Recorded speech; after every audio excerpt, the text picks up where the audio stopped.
Naiz irratian, bigarren kafea.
Houston, arazoa dauzkagu.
Eta horrela etengabe, buklean sartuta, ezin konpondurik, arazoari aurre ezin eginik. Hau da, bigarren kafea eta otsaiaren bigarrenen gaude. Eta otsaiaren bigarrena zer da? Marmotaren eguna! Horixe da. Marmotaren eguna urtero otsaiaren 2an ospatzen den jaieguna da. Kondairaren arabera, egun horretan film marmota bere zulotik ateratzen denean, zerua lainotuta badago, udaberria astekotan dago. Aldiz, egun eguzkitsua bada, neguak beste 6 astez iraungo du. 1983ko Groundhog Day filmari esker ezagutzen dugu askok egun hau. Baina ez pentsa Euskal Herrian ere ospatzen da horrelakorik. Groundhog Day, going through motions, felt so fake. Not myself, not my best. Felt like I failed the test. But every tear has been a lesson. Rejection can be God's protection. Long, hard road to get that redemption. Markok dio, egunon, arratsaldeon. Ba, guk film marmotaren ordez, peio zabala daukagu. Antzerako parezido. Euskal Herrian, Kandelaria egunean, hartza izaten da protagonista. Hori bai, herri bakoitzak bere ohitura du. Pirineoetan hartza esnatu eta leizetik ateratzen da. Eta izarrei eta ilargiari begiratzen die.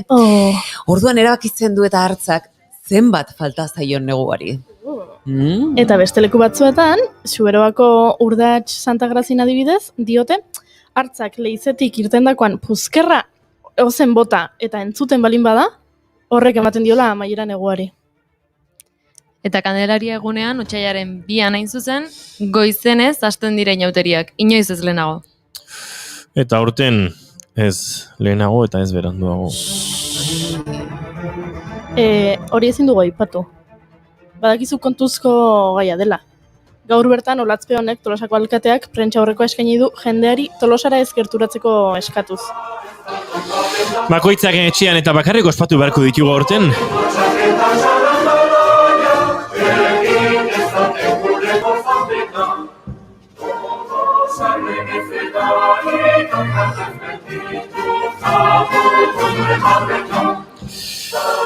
Beno, tristurak alde batera utzita efemeridekin hasi barko dugu, ezta? Bale, ni hasiko naiz. Gaurko egunez, Hasbro enpresak G.I. Joe panpina sortu zuen. Barbie panpinak zuen arrakasta ikusita Hasbrok mutientzako jostailu bat sortu nahi zuen. Noski mutiek ezin baitzuten barkinekin jolastu. Horregatik, soldadu batzuetan oinarrituta action figure hau sortu zuten. Eta action figure diot, beraiek ez zutelako panpina hitza erabili. Berriro, nola jokatuko dute umeek panpina batekin? Ikusten ari naiz, badagoela esara bat kazetaritzan diona, egiak ez diezazula titular bat izorratu. Goiuriren kasuan da, egiak ez diezazula lotura bat izorratu. Nik irakurriko dut. Vale, Gizontasun eredunik izan nun Action Man, eta zure emetasun modelo Barbie bat izan zen. Gizontasun eredunik izan nun Action Man, zure matasun modelo Barbie bat zan.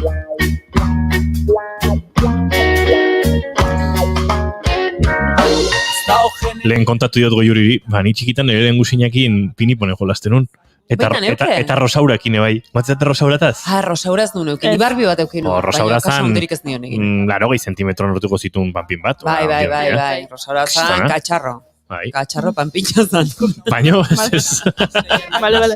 Fabula ikuionera zieran, nortasunen banaketan, zubomanetan iman bakoitza bereziegan, nereziketan dauden urre. Eta gaur otsaiak bi, marmotaren eguna da, edo Euskal Herrian hartzaren eguna.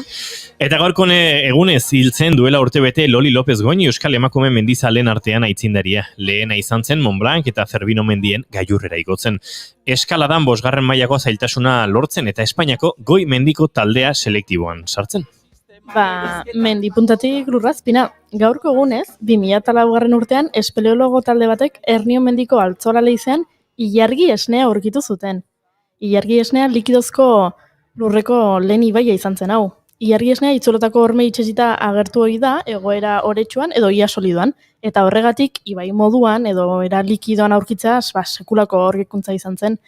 Bitxikeria planetario bat da, Euskal Lurzoren azpitik zuri eta distiratxu isurtzen dena. Hori bai esnea eta ez oloarena.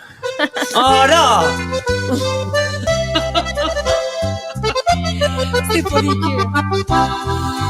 Ilargia uretan murgildu da, itxasarrain txikien artea. Uraren oskirriaren zirra, ondarrepelaren alboa. Iluntzean uraren ertzean, errainu baten argia.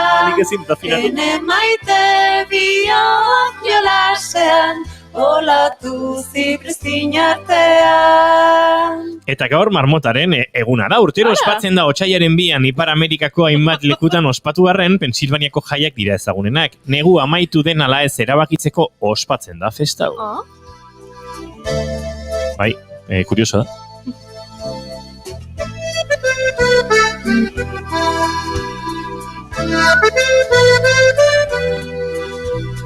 Mi redosi la sol si sorri. Nikao, kontuz, ordiziko plazan jodun, Tximurtu du itxasoa, kresalak lehortu du malkoa. Eta gaurko egunez duela 34 urte Shakiraren senarra jaio zen. Zorionak, Pike. Eta Kolonbiako abeslari, diskoekoizle, dantzari, modelo, instrumentista, enpresaburu, aktore, filantropo eta UNICEFeko borondate honeko enbexadorea den Shakiraren urte betetzeguna ere gaur da. Zorionak, Shaki! Lehen urtean, bere urte betetzegunean, Super Bowleko finalean kontzertu bat eskaini zuen, baina ez genuen titibururik ikusi. Ez hori iniz ez da ikusi gainera. It's right, all the attraction, the tension. Don't you see, baby, this is perfection. Hey girl, I can see your body moving, and it's driving me crazy. And I didn't have the slightest idea until I saw you dancing. And when you walk up on the dance floor, nobody can ignore the way you move your body, girl. And everything's so unexpected, the way you right and left it, so you could keep on shaking it. Never really knew that she could dance like this. She make a man wanna speak Spanish. Como se llama? Sí. Bonita. Sí. Because Shakira, Shakira. Oh, baby, when you talk like that, you make your woman go mad. So be wise and keep on reading the signs. Eta gaurko egunez, James Joyce idazle irlandarra jaio zen. Joyce da askorentzat 20. mendeko ingelesezko idazle hoberena. Kuriosoa da, ze pentsa 20. mendeko ingelesezko idazle hoberenaren genero ikuspegia berrirakurri eta aztertu da askotan, eta 2021 bateko urtarrilaren, otsailaren batean, pentsa non ginen Euskal Traparen genero ikuspegia aztertzen. Boy, I can see your body. Gaurko egunez argitaratu zuen Joycek bere liburu ezagunena. Ulises liburuko ezaugarririk garrantzitsuenetako bat da Joycek atal bakoitzarentzako estilo ezberdin bat erabiltzen duela. Edizio gehienetan 800 eta 1000 orrialde artean ditu. Eta gaurko egunez hiltzen Violeta Zúñiga, giza eskubideen aldeko ekintzaile txiletarra. Txileko diktadura militarrean atxilotu eta desagertutako senideen elkarteko kide izan zen hiltzen egunera arte. Elkarte bereko folklore taldeko kidea ere izan zen. 100 aldiz baino gehiagotan parte hartu zuen La Cueca Sola lanean dantzari gisa.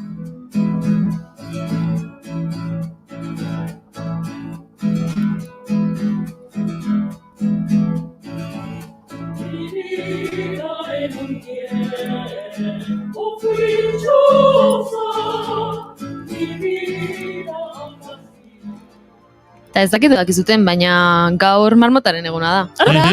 Urtero ospatzen da gaurko egunez, eta herri meteorologiarekin relazionatuta dagoen ospakizun bada. Ara? Eta gaurko egunez, Frank Sinatrak bere lehen kontzertu eskaini zuen Indianapolisen. Sinatra abeslari eta aktore estatubatuarra izan zen. 20. mendeko pertsonaiek garrantzitsuenetako bat eta mundu osoko abeslaririk ezagunenetako bat. Each charted course, each careful step. Baina hau Bertino Osbornek ere abestu zuen, ez? Bueno. Aizu. Much more than this. Zen un matxi lulo Bertino Osbornek ati izala.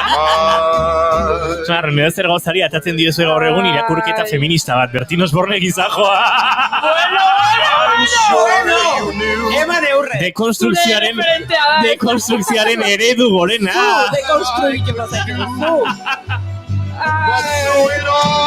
Tarte gutxi egiten zaio, saio hontan Bertino Osborneri. I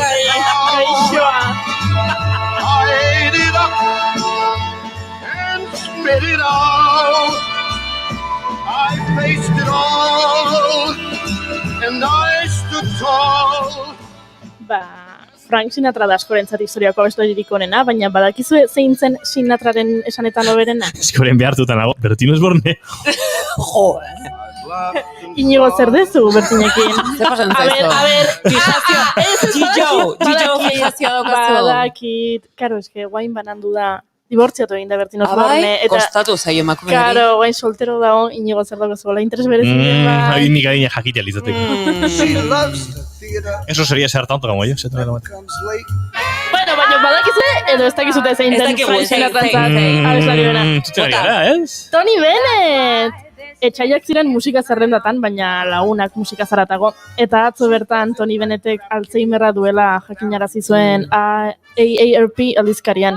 Badirudi 2016an diagnostikatu ziotela, baina abesten eta kontzertuak eskaintzen jarraitu du musika baita bere terapia.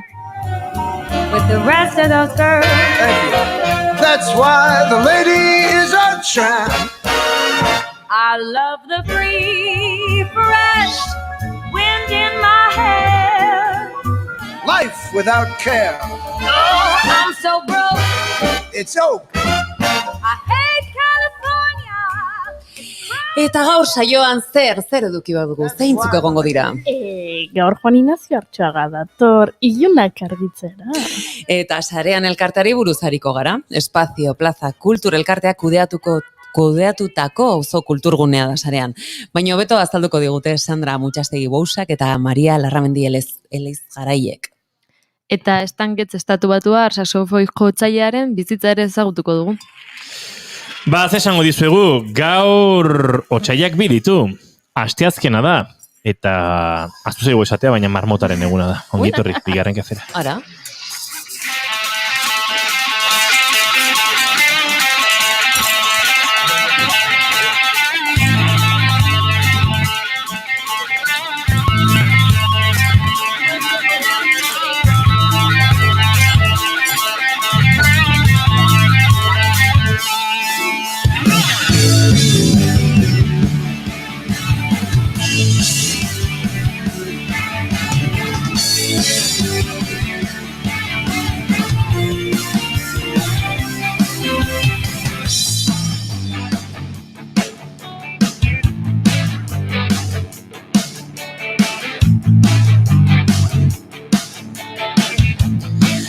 Zuekin, Maitena Salinas Beiztegi. Arratsaldeon Euskal Herria. Bertin Osborneren fanklubeko presidenta. Emaniko jote. Eman. Eta presidente ordea. Ez, broma dala, Goiuri Zeizarandi, arratsaldeon. Jaiki, mendizaleok, marmotaren eguna da! Hau, zenon jeki, oio hortatik, gorto golosa, razuti, jauteri, haueti, aletzen, baitu guztiz.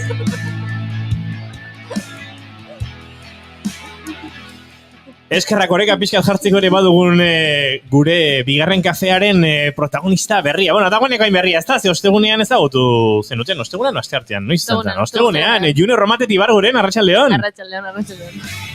Zuk dian ordutan ez duzu tolosa ezagutu goizeko 8 igandean. Baina kaso, astelenetik astearterako biharamuneko goizeko 8 bai. Bai, hor. Pangitorri bigarren kafera. Bueno, dizketan ari zaizuen hau, sintonia amaitu horretik esan barko dizuet, Inigo Asensio Ilurbide, gaur 153 ditu bigarren kafea, klauak eta 16 minutu arratsak, eta, otsaiak 2, eta marmotaren eguna da gaur. Esan dizuegu hori? Garbi geratu zaizue? Egin dut, Jarri.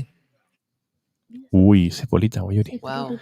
Mazenen garaia. Baina Argirik, esto. ez dauka argia. Bueno, argia zuzara.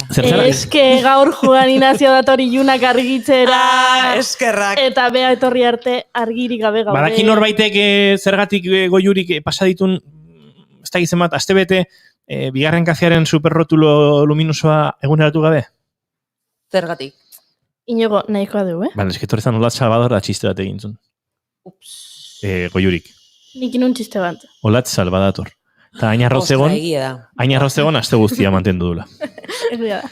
Olatz, barkamen askatzeko egin dezakegon gauza bakarra da, zure musika errespetu zentzun, eta isilpen. Eta gozatu, batez ere Rozalenekin baldin bada.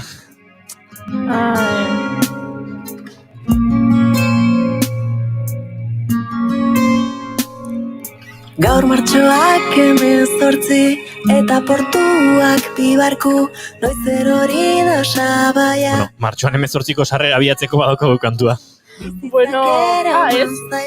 Uztarriak 13 pasatan. Zerua ez dago argi. Zesan martzen hon? Ez. Pero arratsaldeon eta ongitorri guzti hoie, hortxe Olat Salvadorren ahotsari kantu honekin helduko diogu gaurko saioari. 153. Ez tira gutxi, ez da asko ere, 153 dira. Bere tamainan, baina gaur saiak 2 ditu eta marmotaren eguna da. Ja ez da ez, nahiko marmotaren egunekin. Bai, June, zena ikustezu, baten bat, igual gero programa bukaraldea. Bai, programa eta erdia. Sartu berdeo. Bale, horako indikatibuen parean, ez? Adibidez, sartzen dugu bigarren kafea. Bale, eta marmotan eguna da. Hori da, otxai behia. Baina maite duten tarteari heldu behar diegu, June, zuaziko zara? Bai. Kantu bat pentsatu duzu maite duterako? Bale, ados lenguan enzerro mate intziten. Papatean hola za, baina bueno, orkitu geno. Sorpresa izan bertzun. Noski. Zina zure maite duta? Nik gaurko esperientzia bategatikan esan nahi maite dutela isiltasuna trenetan. Etortzen naiz trenez honea, eta ia ordu beteko bidaia, eta egon da norbait telefono zitzo egiten, entzun dugu konversazio guztia, tren guztiak, eta ezintzen lasai irakurri. Horregatik maite ditut, isilik juten den. Zure maite dute galderak egin daitezke? Ba, esan. Zari zinen irakurtzen? Liburu bat Primaveran Tokio. Zein, Primaveran Tokio ezaguna da? Da, Andrea Izquierdo idazleak dakan saga baten 3. liburua. Gomendagarri orain arte? Bai. Oso ondo, entzuleak badaki da.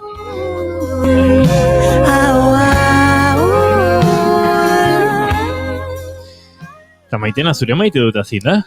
Begira, nire maite duta da aurpegia eguzkizpien pean jartzea. Hau da, sentitzea berriro eguzkia hor dagoela, lainoa zaratago, ze egualdi txarra egiten duenean da batez ere, pandemia garai honetak gaudela, ez dakit, tristetu iten gehiago, eta nik uste energia ere galtzen deula. Beraz, eguzkiparen jartzea hola goxo, eta sentitu bero hori, sentitu izpioiek, nola barreaino sartzen dien, Ba bai, asko gustatzen zait, maite dut. Bereziki eta biziki maite dut hori.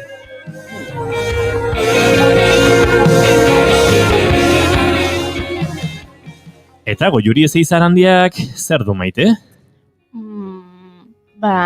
Nik txokolatezko gaietak ditut maite. Ui! Baz dira asko gelditu.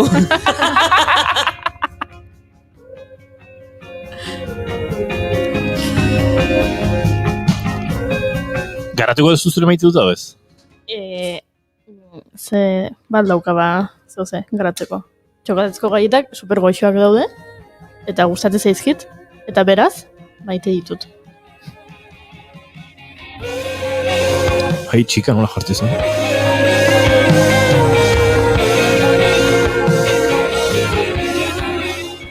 Ez da txikitan G.I. Joeekin jokatze jolastatu zen, no? Barbiekin. Barbiekin? Bai, pila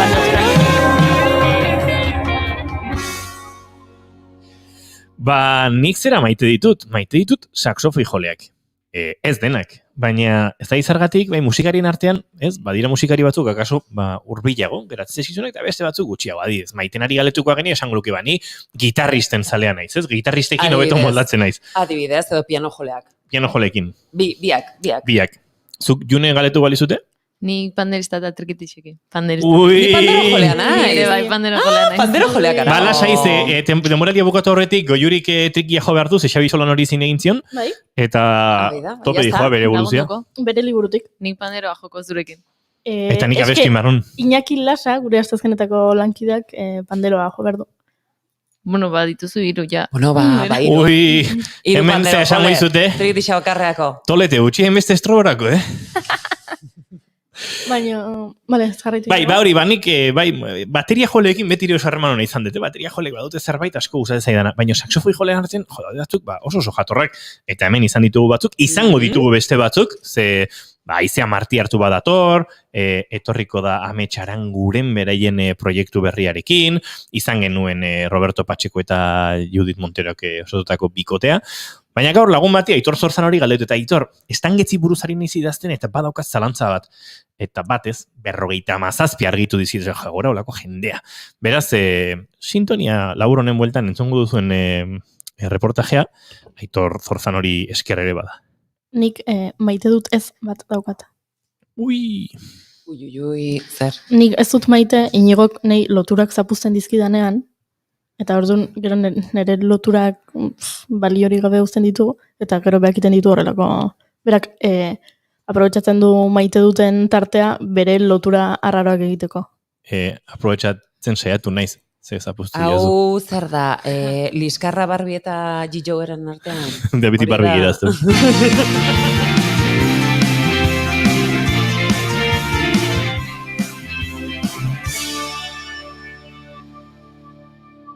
Emaiozu bigarren aukera bat egunari.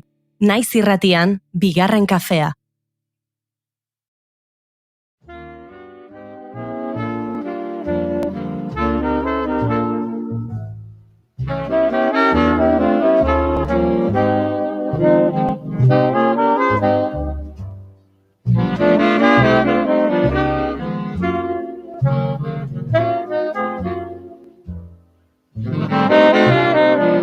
Zer nizu Goiuri?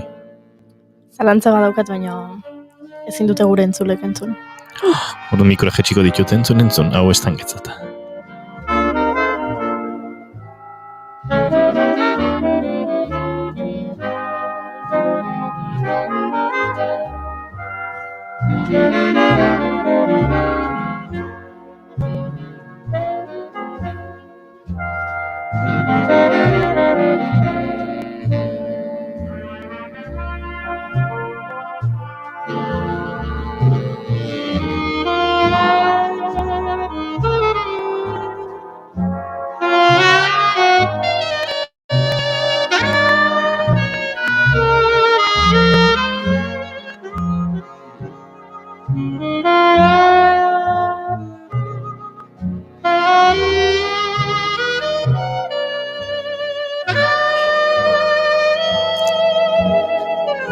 The Sound ez izena jarri zioten Estangetzi bere doaien artean, saxo tenorari lortzen zion soinu goxoaren ondorioz, jarreraz baina etzen betien goxoa izan.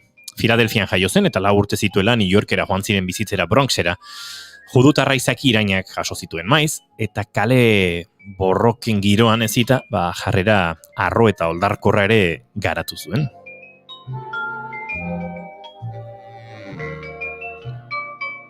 Kontrabaxua eta fagota izan zituen abia puntu, baina 13 urte zituela saxo aukeratu eta instrumentu honen historiako musikari handienetakoa izatea lortu zuen. 15 urte zituenerako ari zen profesionalki jotzen eta hainbat big bandekin aritu zen, tartean Benny Goodman, Suimaren erregarekin topoekin aurretik. Harekin grabatu zituen bere lehen diskoak, baina askoren ustez bere lehen solo benetan garrantzitsua eta historikoa bihurtu zena hauxe izan zen.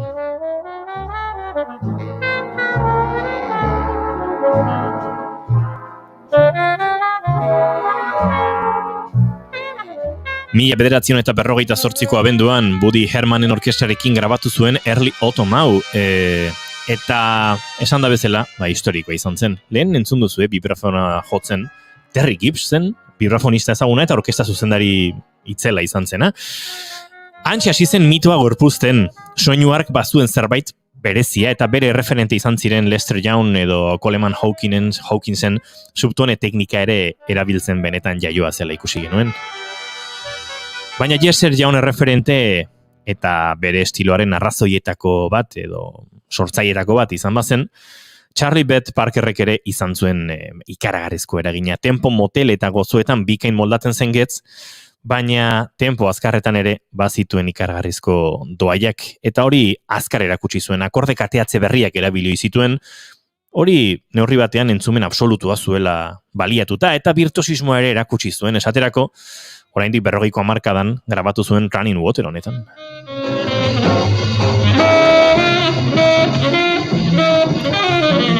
Hemen dagoeneko nabari da virtuosismorako, abiadurarako eta teknikarako beste abilezia bat.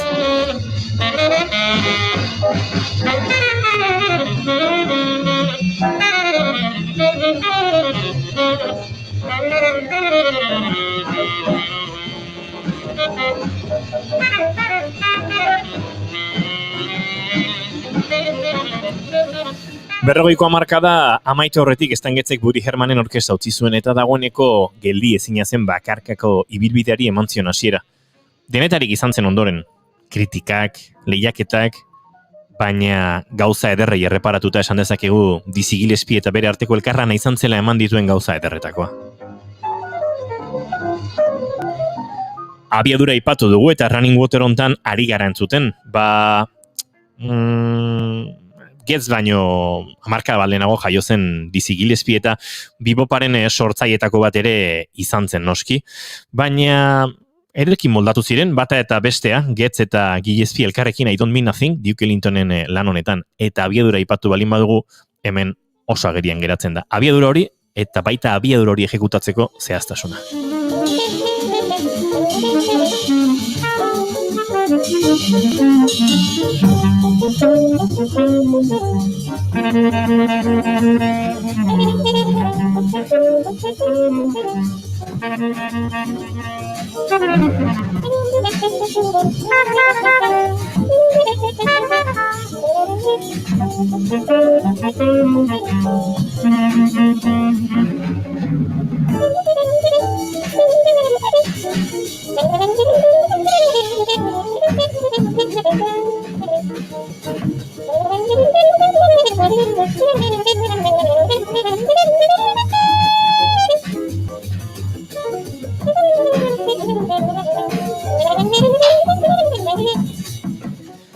Musika latinora ere hurbildu zen, Gillespierekin batera, baino esango nuke garrantzitsuena zera, hemen bosan noban izan zuen eraginean geldialdia egitea dela.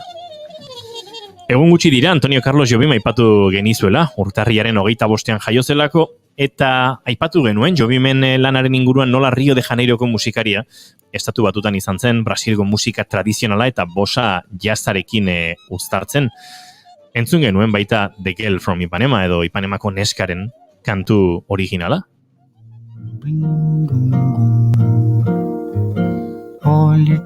Baina bertsioak mila ditu noski.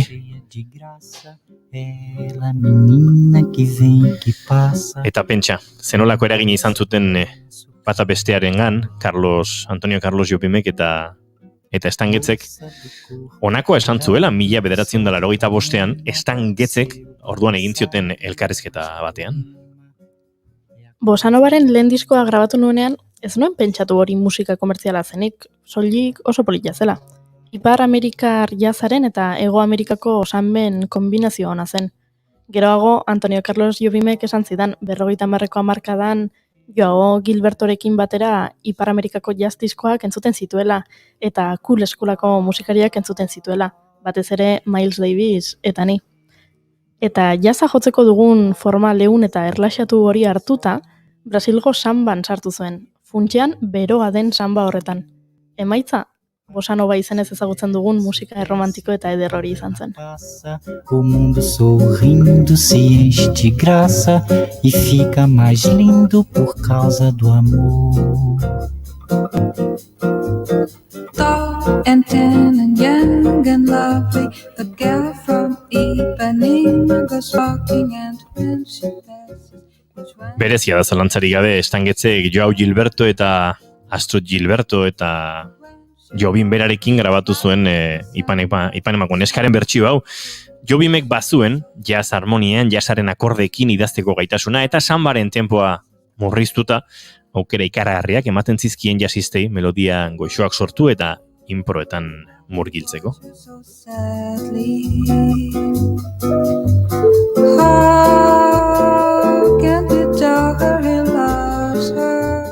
Mila 1963an aipatu bezala Astrid Gilberto, Carlos Joven pianoan, Joao Gilberto gitarra eta hotxean, Milton Banana bateria eta perkusionista eta berarekin beti bidean izan zuen bide lagunarekin, Tommy Williams kontrabajoan zuela, murgildu zen Getz Gilberto izeneko bosanova disko hartan, urtebete beranduago publikatu zen, eta diskoarekin Getzek lortu zuen Billboard zerrendan 8 urtez, antxe gora-goran egotea, eta Beatlesen arrakastari ere nolabait, halako kontra edo egitea.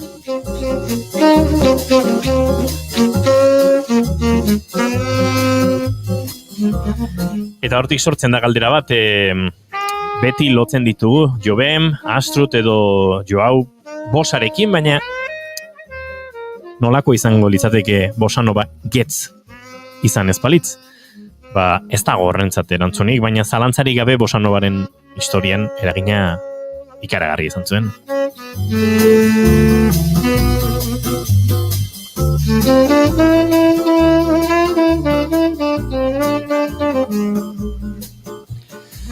Baina Getzek ez zuen Brasildarrengan bakarrik izan eragina, gehiago izan ziren Charlie Bird gitarristarengan esaterako berebiziko garrantzi izan zuen Estangetzen figurak eta desafinado izeneko kantuaren bertsio hau ere euren elkarlan horietako baten ondorio ederra izan zen. 1962an jazz samba diskoa kaleratu zuten eta urtebete beranduago dagoeneko Gilberto Jovem eta konpainiarekin proiektuan murgiluta zegoela Grammy saria jaso zuen Estangetzek jazz interpretazio onenari saria hain zuzen ere.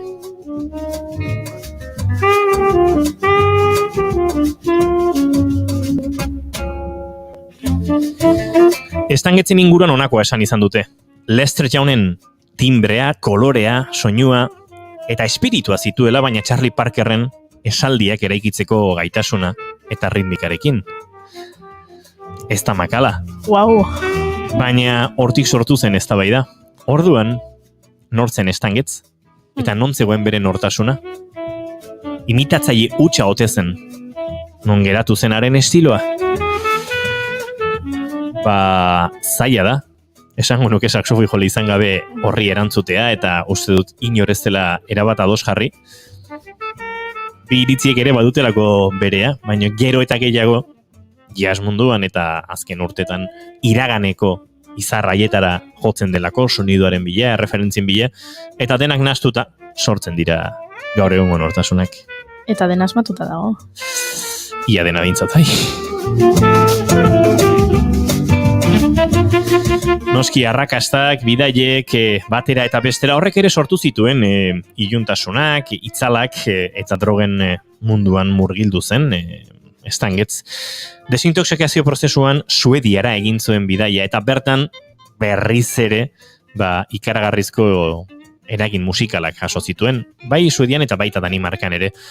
Estatu Batuetara itzuli zenean, konturatu zen, dagoeneko John Coltrane izeneko gizon bat ari zela jazz munduan argi, foko eta begi guztien arreta jasotzen, baina ez zuen horrekin arazo berezirik izan, eta bere ibilbideko diskarik onena izan daitekenaren grabazioan murgildu zen. 1961 Focus kaleratu zuen, eta guk Night Rider honekin agurtuko dugu estangetzen inguruan egindako lantxo hau. Ze badira hainbat galdera ezin argituko ditugunak, badira hainbat disko eta hainbat kantu ezin entzungo ditugunak, saioak bere denboraren murriztua duelako, baina batez ere Juan Ignacio Artxoaga laizter gurekin izango dugulako eta ari denbora egitea premiazkoa delako. Estangetz ez da etorriko guri belarrondoko ematea, baina kaso Juan Ignacio bai. Horixe. Alax izena du Night Rider Focus diskotik, estangetz handia, hause egindako haren bizitzaren begiradatxoa, baina asko dago saretan murgilduta estangetzen inguruan deskubritzeko.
Gelditu makinak.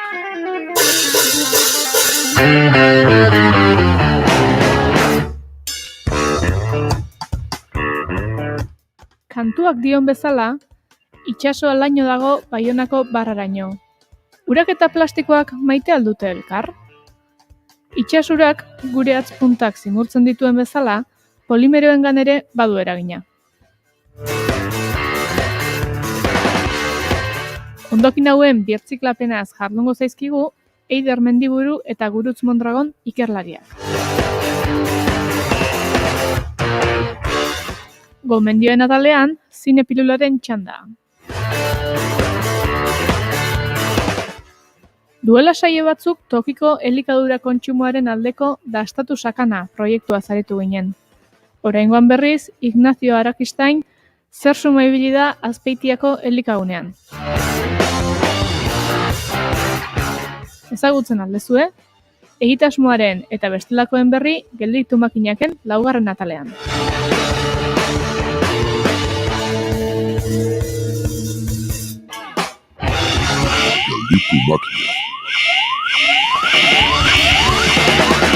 Jada antzun bai duzue, gelditu makinkeko azen saioa. Gure webgunean eta podcast plataformetan. Naiz irratian, etzaizue gertatzen igual norabaitea deitzen dezue, eta kaixo, bai, nor da, eta naiz irratia naiz, eta hor dago aukera basartzeko bukle batean, naiz irratia naiz, amaiera gabeko bukle batean. Ba, begira, hau ez dugu mikrofonatik kanpo hitz egin, baina egia da, problema de xente ematen dituela, ze, claro, hau pa kaixo, Asierrarasti naiz. Eta hor tarte bat egiten dut naita, naiz irratiko gazetaria. Bestela, klaro, zuk dena entonazio berdinean esaten baduzu, hau pakaixo egunon, Asierrarasti naiz irratiko kazetaria. Esaten du, ez pixkat iztotela edo. Hau euskaldun berria da. Kaixo, Asierrarasti naiz irratikoa. Asierrarasti naiz irratikoa. Ni zautzen du tipo bat, deitzen dena I am. Oh, no. Eta hau egia da, ingelesezko klaseetan, what's your name? Eta I am, esate zen. Eta irakasleak, esate zion, oh my god! A ber, ez dezu ulertu. A ber, igual ez dezu ulertu zuk. Nire izena, aian, bai. Asteburuko aria. Larunbat eta igandetan, goizeko 8:00 12:00. Naiz irratia.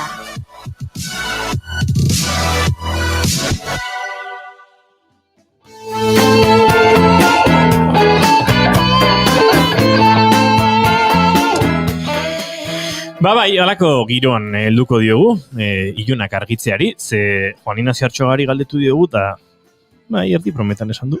Baina guk hemen bromak ez ditugu. Oso sei hartzen ditugu, Juan Ignacio Artxoga arratsaldean eta ongitorri espaldiko. Arratsaldean. Aste batzuk pasa dira, nahi gabere? Bai, hilabetea. Hilabetea pasatu da? Hortxe non bai. Falta mota gaituzu, guk zu falta mota zaitugu naina? Bai.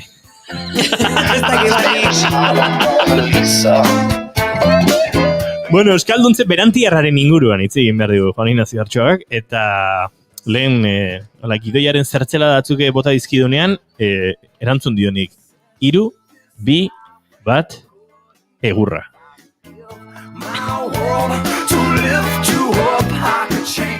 Ez zizu kontrakorik esan, Juan Ignacio, borrokalari xamaretorri zara. Bueno, ez. Kontuik ez die borrokarako, kontuik besteak bezala, gure iraganaz eta holako kontu ez hitz egiten dugunean, beti ikuspegi zientifiko batekin ibiltzen saiatu behar dugu.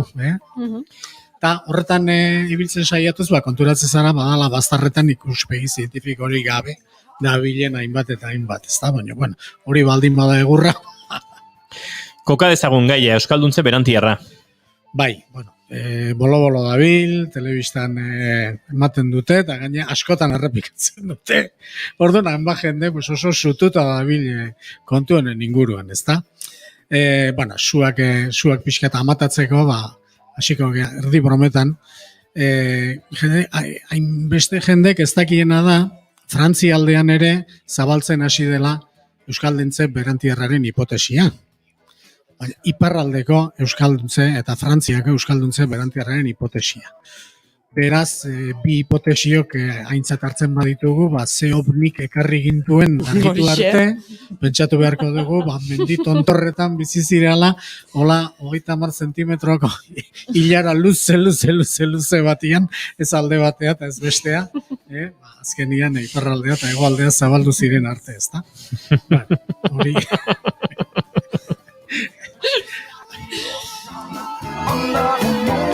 It's the same as the emotion that I get from you.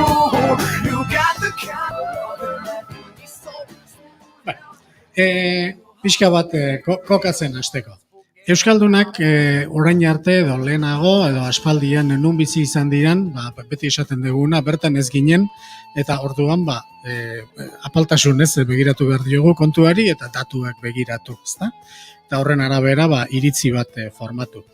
Begiratzen badiogu mapari eta toponimiari eta egia da ekialdetik daukagula muga edo lurralde askoz ere zabalago bat euskararen aztarnak edo erakusten dituena Pirineoen alde hortatikan oso urrutiraino dijoana mendebaldetik baino. Konparatzen badugu gaurko Euskal Herria garai batean uste duguna edo toponimiak erakusten digunaz izan zitekeenarekin askoz gehiago galdu dugu azken aldian ekialdetik, badirudi erdiaroan oraindik, badirudi ez badakigu Hueskaraino eta erdiaroa nahiko aurrera joan da, ia aro modernoko mugaraino, han oraindik euskara hitz egitezala, Pirineotan bazala presentzia bat eta mendebaldetik berriz egia da toponimiari begiratu besterik ez dago, hor Bilbotik mendebaldea joan ezkero, era bat aldatzen dela, ezta? Orduan, badirudi lehenago hortikan, egurra etorri zela hortikan, eta hor lurralde batzuk galdu zirela askoz ere data atzeratuago batean. Hori horrela da, eta uste inork ez duela hori zalantzan jartzen. Hortik aurrera zer, esaten dudan bezala, han ez gendenez, apaltasuna handiz jokatu behar da, ezta? Eta apaltasuna handiz jokatzean niretzako da datu guztiak aintzat hartzea, eta aldala zure gustuko hipotesiak kolkorako ustea, eta datuen arabera ateratzen zaizuna zabaltzea. Eta hori ez da bazterretan ez da hori ikusten, bestelako jarrera baizik. Ze esaten dute Euskalduntze Berantiarraren hipotesiari eusten diotenak. Batez ere, hainbat datu historiko, erromatarren deskripzioak, eta hemengo baskoien mendebaldera barduloak, eta utrigoiak, eta zeak, eta batzuk esaten dute zeltak zirela, beste batzuk esaten dute ezetz, hor badago, alde batekoak eta bestekoak, testu batzuk aitatzen dituzte zeltak ez bezalakoak balira bezala, beste batzutan ez da hain garbi, batetikan hori, bestetikan daukagu datu arkeologikoak. Datu arkeologikoak erakusten dute, euskal inskripziorik ez da ageri. Hori ere interpretatu egin behar da. Euskal inskripzioak ez agertzea, ez du esan nahi euskaldunik ez zegoenik. Eta hori da askotan bazterruzten dana, ez da. Nik adibide bezala hor leheno bidali dizuet, Gazteluko plazako eguzki erlojua. Gazteluko plazan eguzki erloju bat dago, eta bertan jartzen du año de 187 bat, eta zenbaki erromatarrak dira.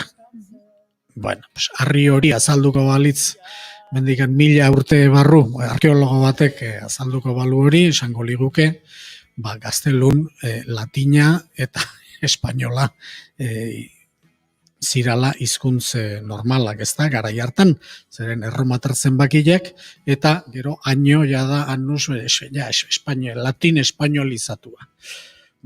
Gu testu inguru hortatikan oso urrun ez gaudelako badakigu 1871 Gaztelun inork etzuela hitzik egiten erdaraz. Hori esaten dut, adibide bat bezala, ez da. Ze esan nahi du 8. mendean, edo 9. mendean, edo azaltzea Franco batzuen armak hilobi batean, edo azaltzea ez daki zenolako grafia bat, edo zenolako izen bat, ez da. beste gauza batzukin batera ikusi behar da hori, Arri bat ikusten dugunean, inskripzio batekin, horrek ez digu bidea ematen nahi duguna esateko. Batez ere, hain gara, ilunaz ari garenean, gauza asko begiratu behar dira. Ez hori bakarrik. Eta nik hor faltan botatzen dut, hor sobran ikusten dut, nire hipotesiaren gustuko zerbait topatzen dudanean, hortxe. Beda, askotan, hau esplikatzeko adibide bila ibiltzen naiz eta gaur bonbila piztu zait. Bai, nola adierazi ondo hobea, eman dezagun, esaldi bat esango dut. Larri ibili alaznerekin.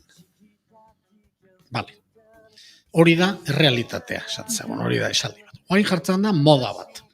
Mitoa edo mitifikatzearen pareko izan daitekena. Oain txinoak eta nagusitzen ideala goazen dana L-ekin hitz egitera. Hasiko gara danok esaten lali ibili alaznelekin. Vale, eta hori da, hori sustraitzen da, eta danak horrela hitz egiten dugu, ezta? Horren momentu batean, torkizunean, torriko da jakintxu bat, lali, ez. Ri, ez li, ri.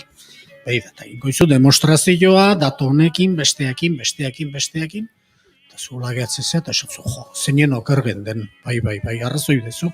Nola esan behar da ordun, eta esaten dizu, rarri, birri, arrazderrekin. Bueno, hori da pixka bat, uste dola ulertzen dela, ezta? Ja, gauza da, errealitatea seguru asko mitifikatu egin da, guain dela 50 urteko kontatzen zen historia, ez da, gauza oker asko zeuden bertan, eta bar, ez da? Baino rarri, birri hori ere ez da. Orduan, hartu datu batzuk, bueltarik ez dutenak, zientifikoak direnak, hortxe daudenak, eta gero aprobetxatu, dana L-ekin egin beharrean, dana R-ekin egiteko, hori ez da zintzoa. Eta hori da pixka bat, gertatzen nahi dana hipotesi hauekin, ez da?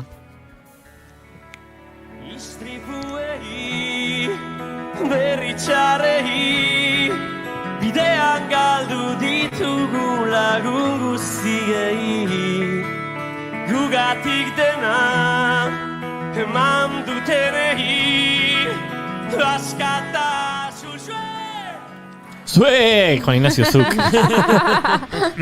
Bueno, hor pixkat nire kexea da, esaten dudan bezala, aspaldiko garaiez eta garai ilunez eta kontu ilunez ari garenean, zenbat eta datu gehiago hobeto. Puzle zaila danean, zenbat eta pieza gehiago aintzat hartu, irudi argiago izango dugu, ezta? Euskalduntze berantiarrak historian noiz kokatzen du euskalduntze prozesua, hau da, zer esaten dute zehazki? Bueno, oso okerrezpanago, hor Frankoen garaian, Erromatarren imperioaren jauzkeraren ondoan, hor dauden mugimenduak eta Frankoak eta gero Nafarroko erresuma eta horrekin lotuta 6., 7., 8. Mende inguru horretan badala alako sarrera militar bat eta horren eskutikan baita kolonizazio bat edo nolabait esateko eta leno zeltak bizi ziren tokian euskaldunak bizitzen jartzen direla, ezta. Bueno, esaten dudan, hor datu gehiago aldan datu gehien bildu behar da, ezta. Eta hor kontuan ez dira hartzen beste gauza asko. Bueno, egiten da toponimiaren interpretazio nahiko bitxiak, besteak beste, baina gero, mitologia esate baterako ez da batere aintzat hartzen, eta mitologiak, badakigu, ez dela matematika eta ez dela fisika, baina irizpide zientifikokin tratatu ezkero, mapak egin ditzakezu, eta mapa bai dela zerbait zientifikoa, ez da? Eta, bueno, hor ikusten genuen, komentatu genuen bere garaian, euskal mitologiak dauka, Eskandinaviako mitologiaren presentzia handia eta ez dauka zelten mitologiako arrastorik ere, ez? Edo beste mapa, zuk hartzen baldin badezu gentilen mitologiaren agerkundeen mapa eta hartzen badezu toponimia zeltaren mapa, giltza eta zarraila bezala enkajatzen dute. Benetan bata da ontokian bestia ez dago. Bestea ez dago, ez? Bueno, hoik ere datuak dira, ez da? Eta gero, honen gainetikan dagoen beste gauza da, askotan esaten dana, ez da dana errekin esatearen hori. Bueno, datu bat hartzen dugu eta gero, esan gabeko hipotesi asko asumituta jartzen ditugu barrutikan. Aipatu gabe, ez da? Eta horietako bada, herri bakarra dagoela. Oain danak euskaldunak dira, oain danak zeltak dira. Gatozen gaur egungo egoerara, ez da? Goazen Bilbora, Bilbo handira, 1.000.000 biztanle eta 100.000 euskaldun. Bai, hoi zer da, euskalduna? Bale, eta euskalduna ez denik esan laike? Bueno, hain esageratu izan gabe, pentsa dezakeguna, eta oso normala izango litzateke, historian zehar, olako egoerak normalenak izan dielako, egon litekela elite bat, egon litekela klase menderatzaile bat, edo jauntxo batzuk, edo zea batzuk, bere ondo zergapetuta zeuzkatenak bertakuak, baina bertakuak euskaldunak izan zitezkeen. Eta hemengo jende pobre zergapetua, eta ez utzi, ez panteoirik, ez olako arrasto ikusgarri guztik eliteak utzitakoak izan, hori oso posiblea da. Ez da bakarrik oso posibleena da. Eta gauzoiek ez dira aintzat hartzen. Hemen harri bat, inskripzio bat zelta saldu dalako, dana zeltak. Eta euskalduna nun zeuden da, ez dakigu. Baina hori baino okarragoa oraindik, telebistako serie hontan momentu baten esatezana, zan, ez dakit, Bizkaiko, ez dakit, 10. mendean, edo 9. edo 8. mendean, inskripzio euskaldunik ez zegoelako, eta presentzia zeltaren arrasto batzuk zeudelako, esatea, Santimamineko kobazulotan bizizianak ez zutela euskeraz egiten. Benetan, boixe, Rarri.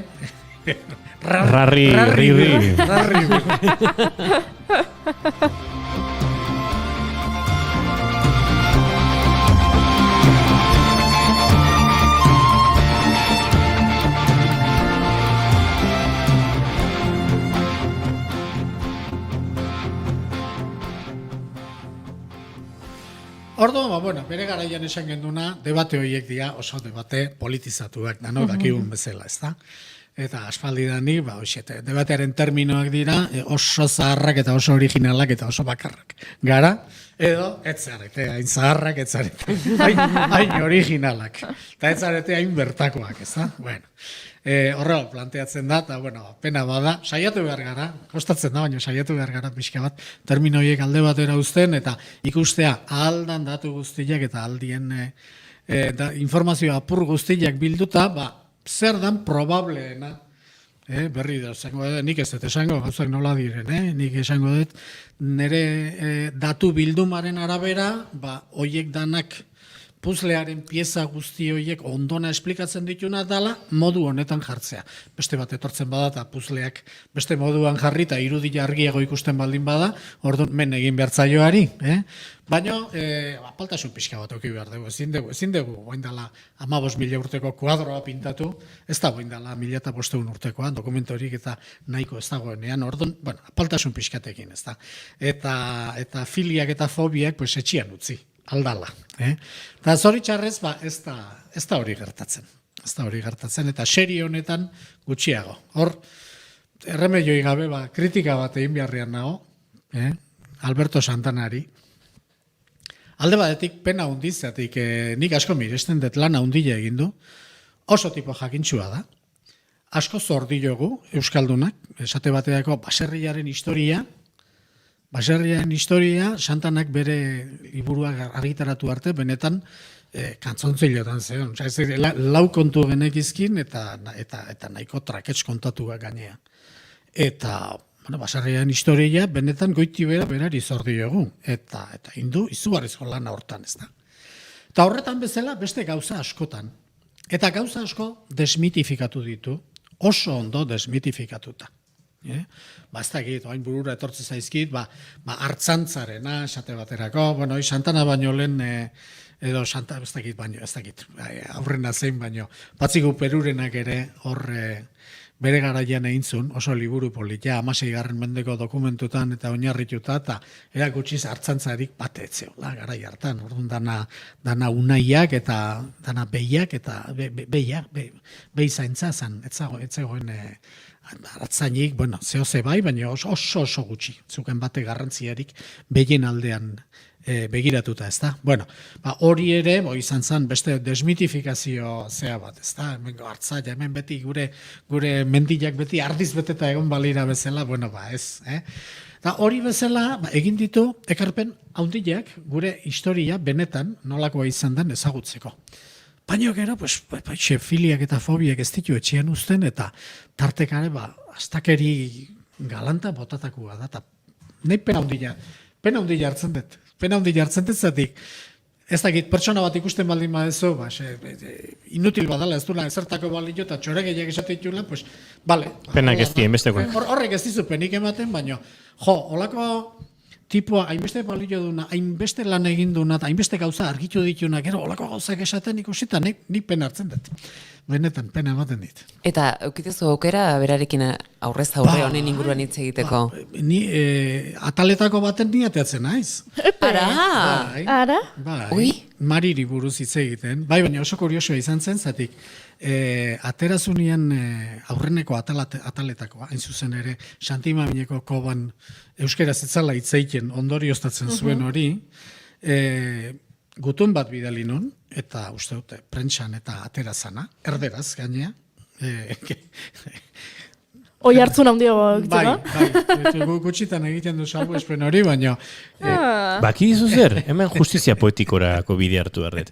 Behin, Idoia Mendi Andereari idatzi nik gutun publiko bat haren hizkuntza politiken inguruan gazteleraz, eta nork kritika egin zidan Facebooken eta Juaninazio Artxagak!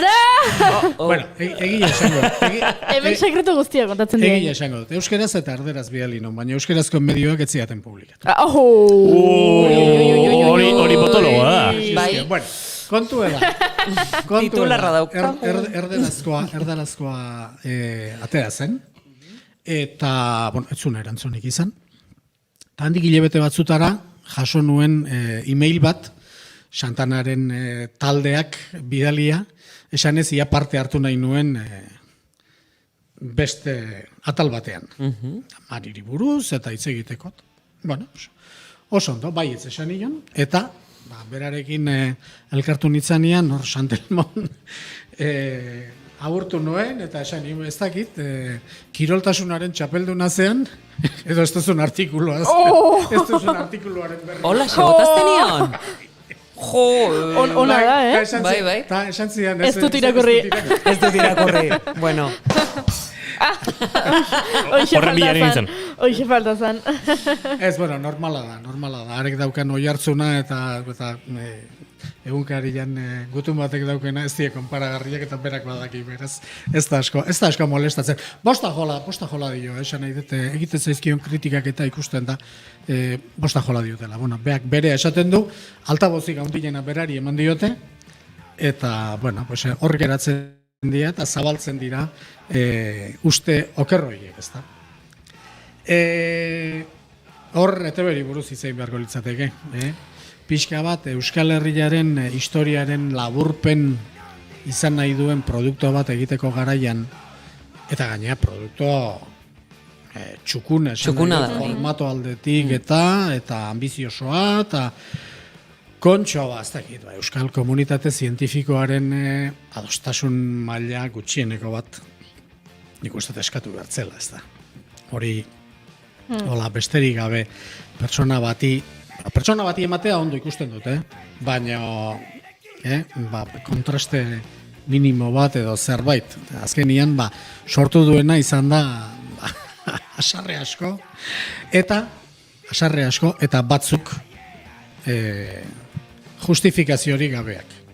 Beste batzuk ondo daude, hainbat jende asarretu da, egile entzun dunean aurreneko aldiz, Zetik, asarre guztiak ez ditu defendituko.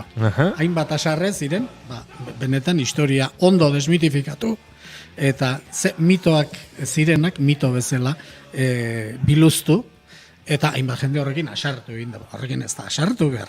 Guk hemen aldan guztia jakin behar dugu gure historiaz, eta aldan modu zehatzen nien. Baina beste batzuk, beste batzuk asartzen modukoak izan dira, eta, bueno, esplikatu dugu zergatik.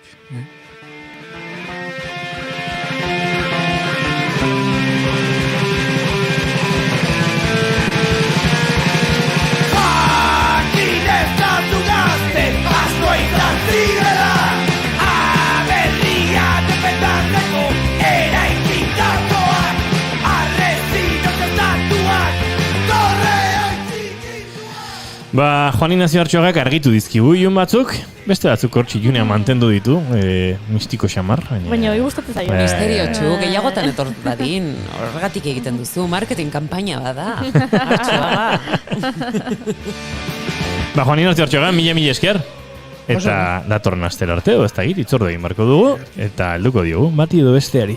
Etorri laizte. Nahi dezunen arte. Jo. Iruña edo Gasteiz La Mota edo Maule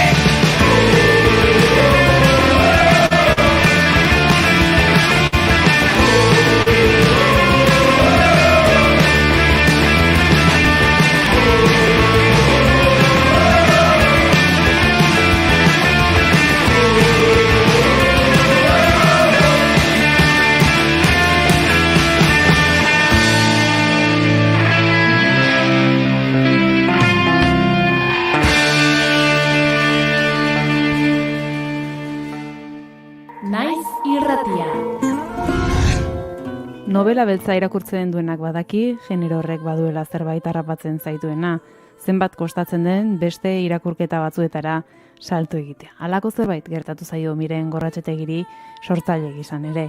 33 ezkil bere lehen eleberrian beltzetik jo zuen, eta ahaleginak egin baditu ere bere sormen lanetan beste genero batzuetatik jotzeko, beltzetik etorri zaio Sotoan Gordeak bigarren eleberria ere.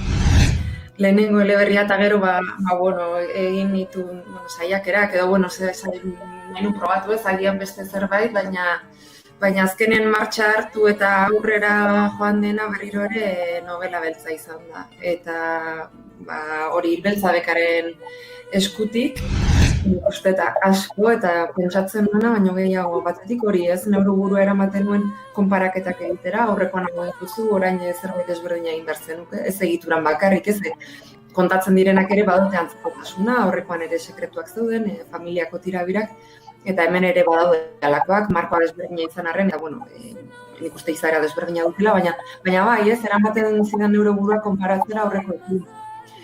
Eta gero, espektatibak ere bai, ez? Aurrekoak oso harrera ona izan zuen, eta zalantza horiek sortzen zitzaizkidan, oraingoak ere izango ote du, ez du. Ez dakit, nik uste, azkematen liburu guztiek behar dute irakurlea engantxatzen hori, ez? Baina novela beltzak agian areta gehiago eskatzen du hori, irakurlea protagonisten azalean sartzea, eta jakin min horrek, harrapaladan horriak pasa eta amaieraraino irakurtaraztea nik uste. Bianako mahastietara garamatza lan berrian idazle Azpeitiarrak liburuaren azal koloreak iragartzen digun moduan ardoa eta odola uztartzen dituen eleberrian. Nora eta Alexek osatutako bikotea da kontakizunaren ardatza, Norak Sotoan Gordeak nahi lituzkeen familiako sekretuak argi ikusiko dute pixkanaka Alex bikotearen jakin minak bultzatuta. 3 hamarkadetan zehar saltoka garamatza Gorrotxategik Noraren iraganeko sekretuak eta egungo ezinegonak korapilatuz. Astelenetik ostiralera, arratsaldeko 6-etatik 7-etara. Kultur tartea, Naiz irratian.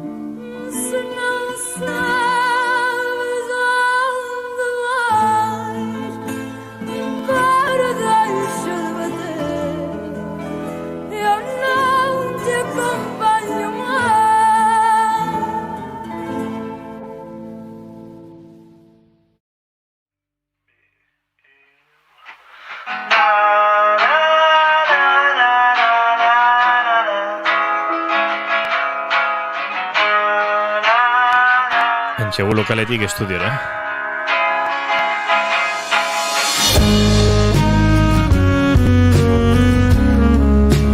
Edo esango genuke hori izan dela. Ibil bedi talde iruñarrak bere azken kantuan edo bere urrengo diskoaren aurrerapen kantu hontan basozainen egin nahi izan duena. Zuaitzei gora begira itxoiten ez ditu gau. Otsailaren 26an kaleratuko dute disko osoa basozain, baina ordurako edo lentxeago edo justu ondoren izango ditugu gurean bigarren kafean akustikoan. Anpatuak ditu zainak odolez, dolorez, oinak lurrean dituenak duen ziurtasunaren adorez, eta gora egiten du ahalduen guztietan, baina ez du ezer ikusten. Empatia basoa mozten hasi da, eta zurekin amestu du gizonak. Zurekin, soilik zurekin, zurekin beti.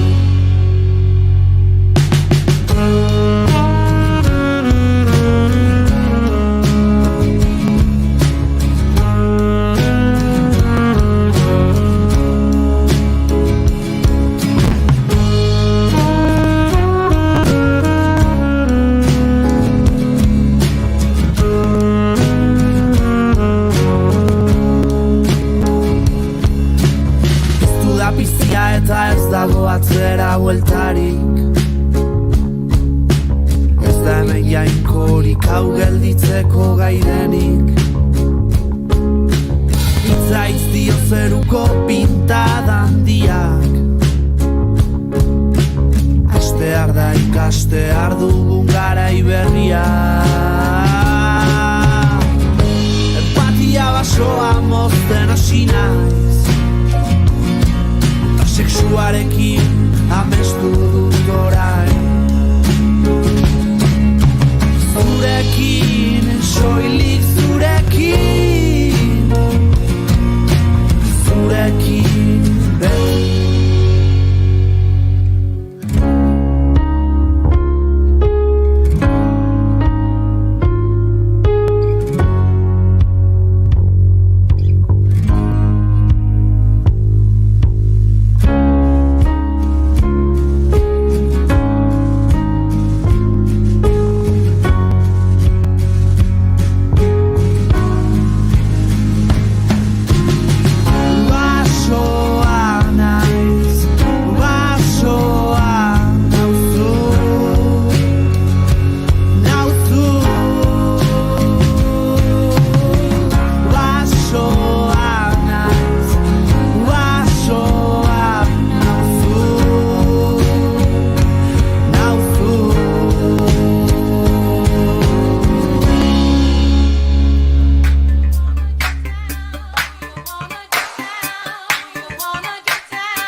Pentsatuko duen zuleak, hau dau aldaketa.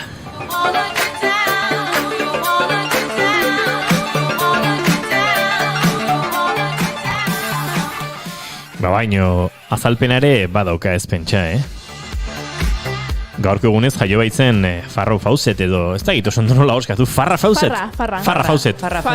Guk ere farrandari buruz hitz egin behar dizuegu.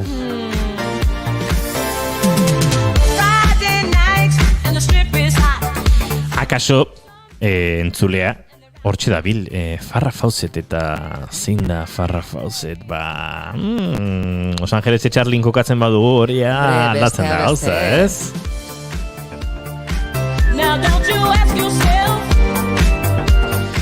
Honek, igota ez zuen lortuko, baina hortxe izan zituen emisariak eta... Bai, izan zituen. Bueno, beha azkenean, Farrah Fawcett Lenny Fawcett da Jill Monroe izengoitiagatik ezaguna dena, telebista serieko Charlie's Angels laenagatik egin zen oso ospetsua.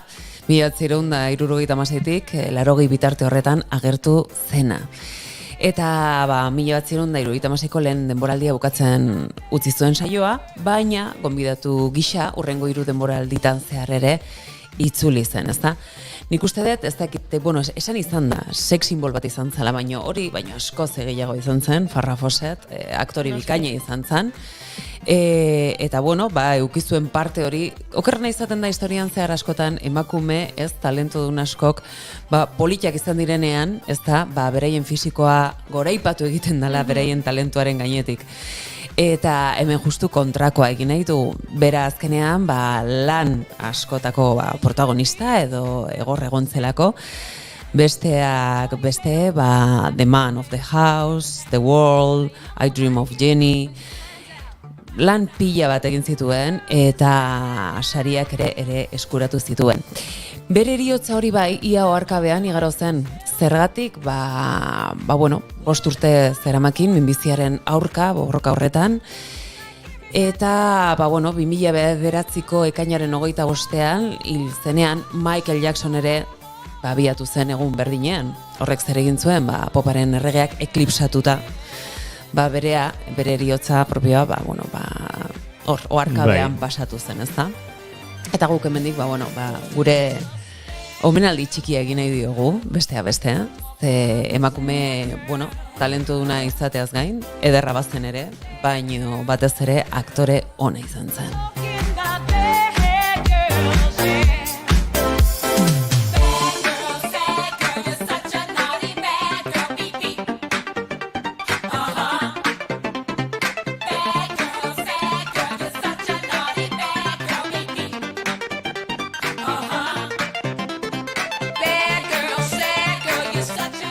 Eta ikusitzen dituzten gero, zebakizue gero, besteak ere Los Angeles de Charlieko beste filme batzuk ere atera zituztela beranduago. Ikusi dituzue, filme horiek? Baten bat ez? Hor bazen bat aktore oso ezagun gazteekin duela urte gutxiko, ez? Duela ez asko dakoa. Urte gutxi. Igual 10 pasatu di, ez dakit, Jone, zuek ezagutu duzu Los Angeles de Charlieren pelikula modernorik? Txin, klaro, leheno joan inazio beste mikrofonoan, hemen moztu dizut, eta...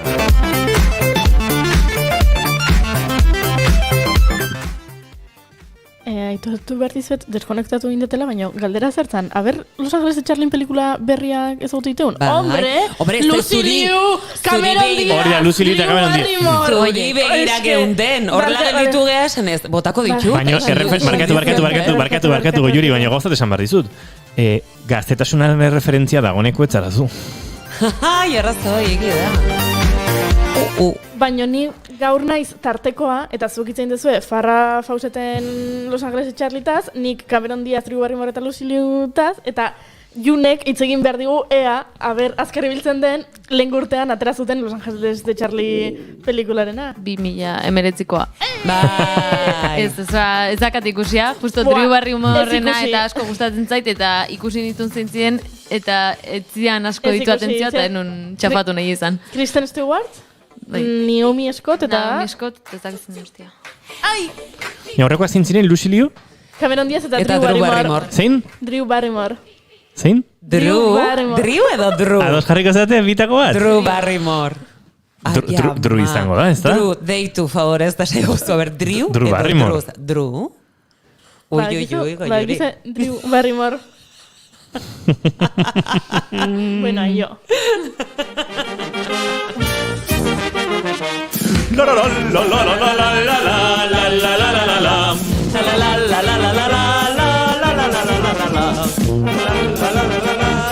Lasai ezkara erotu, hau sasiko ipatxu da, ostegun gizenean Tolosan entzun daitekeen kantua. Zergatik, guk zozketa berria martxan abian jarri behar dugulako, eta nola guk parandazu dagoeneko gogoratzen maitena, hemen erredakzioko gaztetxo, konta dizazuela. Bai favorez, egizazue. Boom! Boom! Boom, boom. Drew, konta iguzu. Ni Lucy Liu naiz. Horta jolazte genuen, lagunekin txikitan. Ni naiz, zeintzean, ni Cameron aiz, ni Lucy Liu. Ni Lucy Liu nintzen. Osondo, baina nola ingo dugu lehiaketa. Sarean elkarteari buruz hitz egin bar dugu, Bilborako bidaia egin bar dugu, eta presak gabiltzela. Inauteriak, bale, gaur bertan Olatze honek Tolosako alkateak prentsaurrekoa eskaini du, eta esan digu zentzuz jokatu, eta Tolosarrei zentzuz jokatu, eta Tolosarrak ez zatenok, ez etorri Tolosaz, ez da ez egongo. Baina beste urtetan, egon dia gauzak, eta gertatu dia gauzak. Orduan guk jakin nahi deu, gure entzuleek, ze jakin nahi deu, June? Azkenean ze parrandetan edo ze esperientzia bitxi izan dituzten. Zuen anekdotak jakin nahi ditugu, horretarako sare sozialetan jarriko dugu gure kutsatxoa, zenbat gustatzen zaigun gure kutsatxoa, Jarriko dugu sare sozialetan kutsatxoa, hor idatzi edo gure WhatsApp telefono zenbakira, 688 Lau, 8 lau telefonora ietzi, zuen anekdotak, inauteriekin erlazionatutako anekdotak, sekretutxoa jakin nahi ditugu, men gauza bitxiak. Eta gero guk aukeratuko ditugu gehien gustatzen zaizkigunak eta jarriko ditugu gure sareetan eta ingo dugu inkesta txiki bat eta bozkak eta txiki bat eta aberrea ze anekdotak irabazten duen. Zuek badaukazu horrela? Nik ez ditu kontatu. Ez dago kontatu da egiteken zerbait? Olaxe memoriratze etortzen. Baten bat egongo da, baina orentxetza etortzen. Inoba?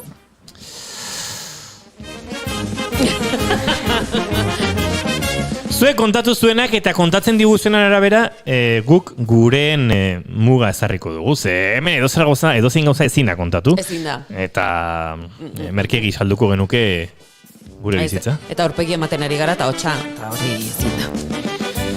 Beraz, gure WhatsApp telefono bitartez, 688-722-844 zenbakira zuen pasarteak bidali, audioz baldin bada askozo, gu jarriko diogu inauterietako musika azpitik. Hemen, gauzat esango dizuegu, ez dugu Tolosa zentrista egi jarri nahi. Ez baina inauterie... Hori beti esaten duzu, baina... Baina ez. Akaso norbaitek baditu pasarteak Tolosako inauteriak ez diren beste inauterietan. Inauteri zoragarria daude, Lantzen, Lizartzan...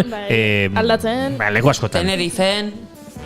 Euskal Herria zari gara, Euskal Herria zari gara, ez itzagun mitoak eraiki, gero Juan Ignacio Artxoaga etorri barko duta, kontatzea, Tenerifen ez dugula euskaldunok esku hartzea hondirik izan. Edo akaso bai? Igual akaso bai, hori xipentsatzen egin. Lanzarotetik entzuten gaituzte, bigarren kafean, baina... Muxu bat aiei.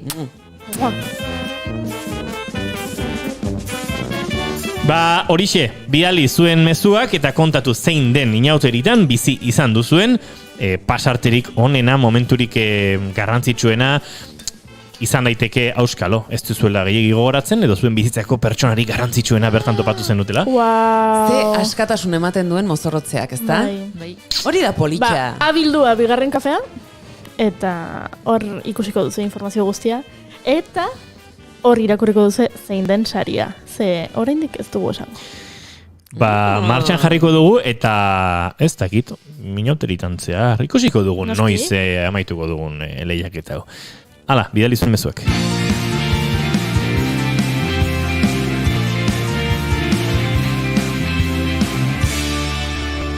Eta gu bagoaz Bilboruntz.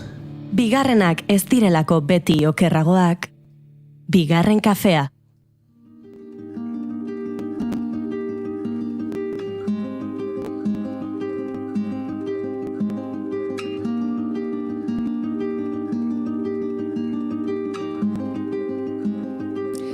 Sarean, Espazio Plaza kultur elkarteak kudeatutako Bilboko auzo kulturgunea da. Hastapenak 80ko hamarkadara eramaten gaituzte. San Francisco, Bilbo Zaharra eta Zabala auzoetako testuinguruan kokatzen diren eragile, zein sortzaile eta pertsona solidarioen arteko komunikaziotik ernaldutako elkartea da Sarean. Hauen ekimen artistikoak, kulturalak eta sozialak bultzatzea eta ikusaraztea dute helburu. Mariaren bihotza plazan aurkitzen dira eta plazaren izenak dioen bezala euren bihotza ere bada.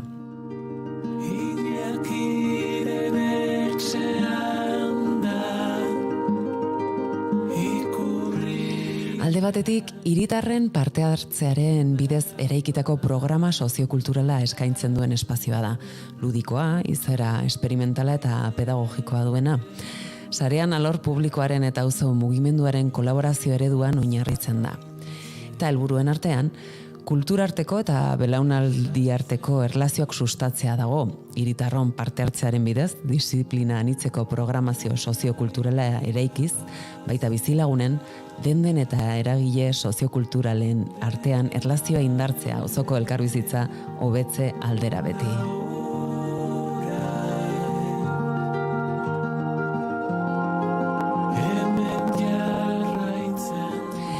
Eta gaur bi gonbidatu ditugu honen inguruan solasteko. Gurekin Sandra Amutxastegi Bouza eta Maria Larramendi Elezgarai dira. Sandra Amutxastegi algortarra dugu eta arte ederrak ikasi zituen. Egun ekoizpen lanak egiten ditu Gau Irekia ekimenean, sarean elkartearen barruan dagoena. Maria Larramendi aldiz, filosofia ikasketak egin ostean, kultur kudeaketa lanean aritu da orain arte. Egun, sarean elkartean. Kaixo, neskak, zer modu zaudete? Kaixo. Ongi etorriak bigarren kafera. Sarean auzo topagune irekia da, askotariko adierazpen kulturalak jasotzen dituena, kontzertuak, orotariko kurtsoak, erakusketak, artistikoak. Ezagutzen ez duenarentzat nola deskribatuko zenukete sarean elkartean bizi daitekena? Azkeneko urteetan sareanek aurrera eraman duen praktika izan da apur bat kultura irekia zabaltzearen edo zabaltzearen aldeko eragile bat iztea auzoan, ez? Apur bat espazio bat zabaltzea eta behar duenari eskaintzea, modu baten edo bestean. Kultur programazio soziala aurrera eraman du azkeneko urteetan eta modu parte hartzailean eraikia izan da, oso modu zuzenean, ez?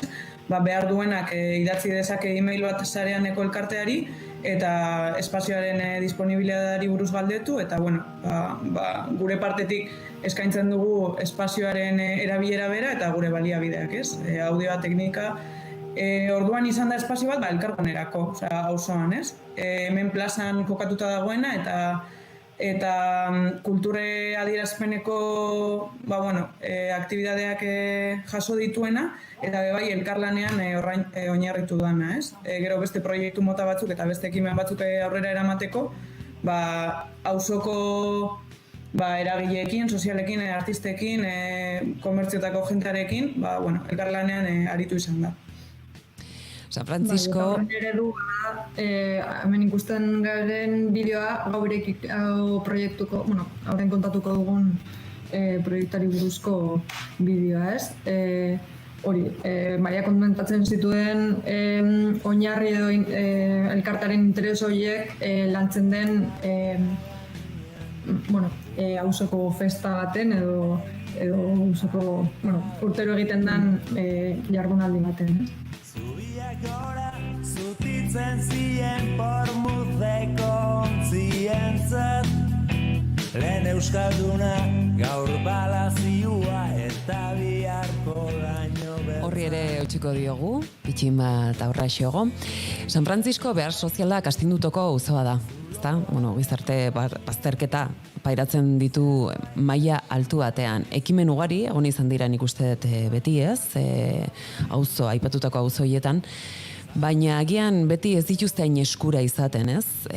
Nola mugitzen duzue publiko hori zuengana bertaratzeko edo eurek ere parte sentitzeko eta euren espresibidadea kultura eta artearen bidez zabaltzeko? Nik uste klabeetariko bat dena sareanen praktikan eta egia zen auzo honetan oso errotuta dagoen praktika bat dena da kolaborazioarena, ez?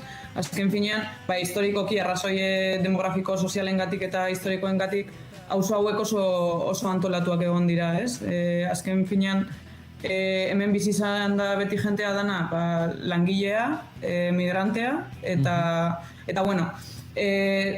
solidaritaterako eta elkarlanerako sareak eraikitzen oso ondo egin duena lan hori, ez. Orduan, sareanen eta Gau Irekiaren praktikaren oinarrian kokatzen da kolaborazioaren praktika hori, ez. Urte osoan zehar gara jentearekin hitz egiten, erlazioan, proiektuak proposatzen edo ekimenak aurrera eramaten, ez. Orduan, zentzu horretan, hemen bizidan jentearen eta komunidade ezberdinetara heltzeko eta horiekin elkarlanean egiteko oso bide interesgarria eta oso potentea da, eta zentzu horretan, testu inguru honek oso ondo erantzuten du proposamen horiei, ez? Dituen ezaugarriengatik. Zuen esperientziengatik, zuek ere beste, ekimen batzuetan parte hartu duzue, zertan da desberdin sarean elkartean lan egiteak? Zer egiten du kulturalki eta artistikoki ezberdin horregoteak? Nik uste dut hori, Maria komentatzen zuenaren arira, hori, azkenean zarean beste ekimen edo pertsona edo elkarteekin egiten duela lana beti eta oso zuzenean, ez? Orduan, hori beste pertsona askorekin eta beste proiektu oso potenteekin aritzeko eta ezagutzeko eta elkar egiteko aukera ematen du, ez? Sareanetik lan egitea edo sareanetik proiektuak aurrera eramatea. Bai, eta gainera disiplina anitzeko jentearekin ari garela lanean, ez? Osea, erlazio asko daukagu auzoan bizi diren edo emetik lan egiten duten artistekin eta kultura eragileekin, baina bai auzo hauetan pilo bat proiektu sozial daude, ez? Eta zentzu horretan, nasketa hori, ez, artistikoarena eta komunitarioarena nastea oso interesgarria da. Eta auzo honetan badago predisposizio bat, ez? Ikuskera horrekin lan egiteko. Osa, jendeak hemen badago energia oso polit bat eta hori, gauzak batera eta gauzak nahastu zan egiteko, gogoak badaude, ez? Bai, dibertsitatearen onurak azkenean, ez? Justu kontrakoa esaten denean, garbi gelditzen da horrelako ekimenetan beti ere desberdintasuna batzen denean, gauza berriak eta ez, aurrerako jakatera daitezkela. Bestea beste, zuen lokala adibidez, duela urte batzuk itxi egin behar izan zenuten, ez da, 2008-tik 2015 bitarte horretan, baina biziraun zenuten, ez, kolektibo bezala, elkarte bezala. Nola izan zen geldialdi hori eta ze aukera berrik sortu zituen horrek?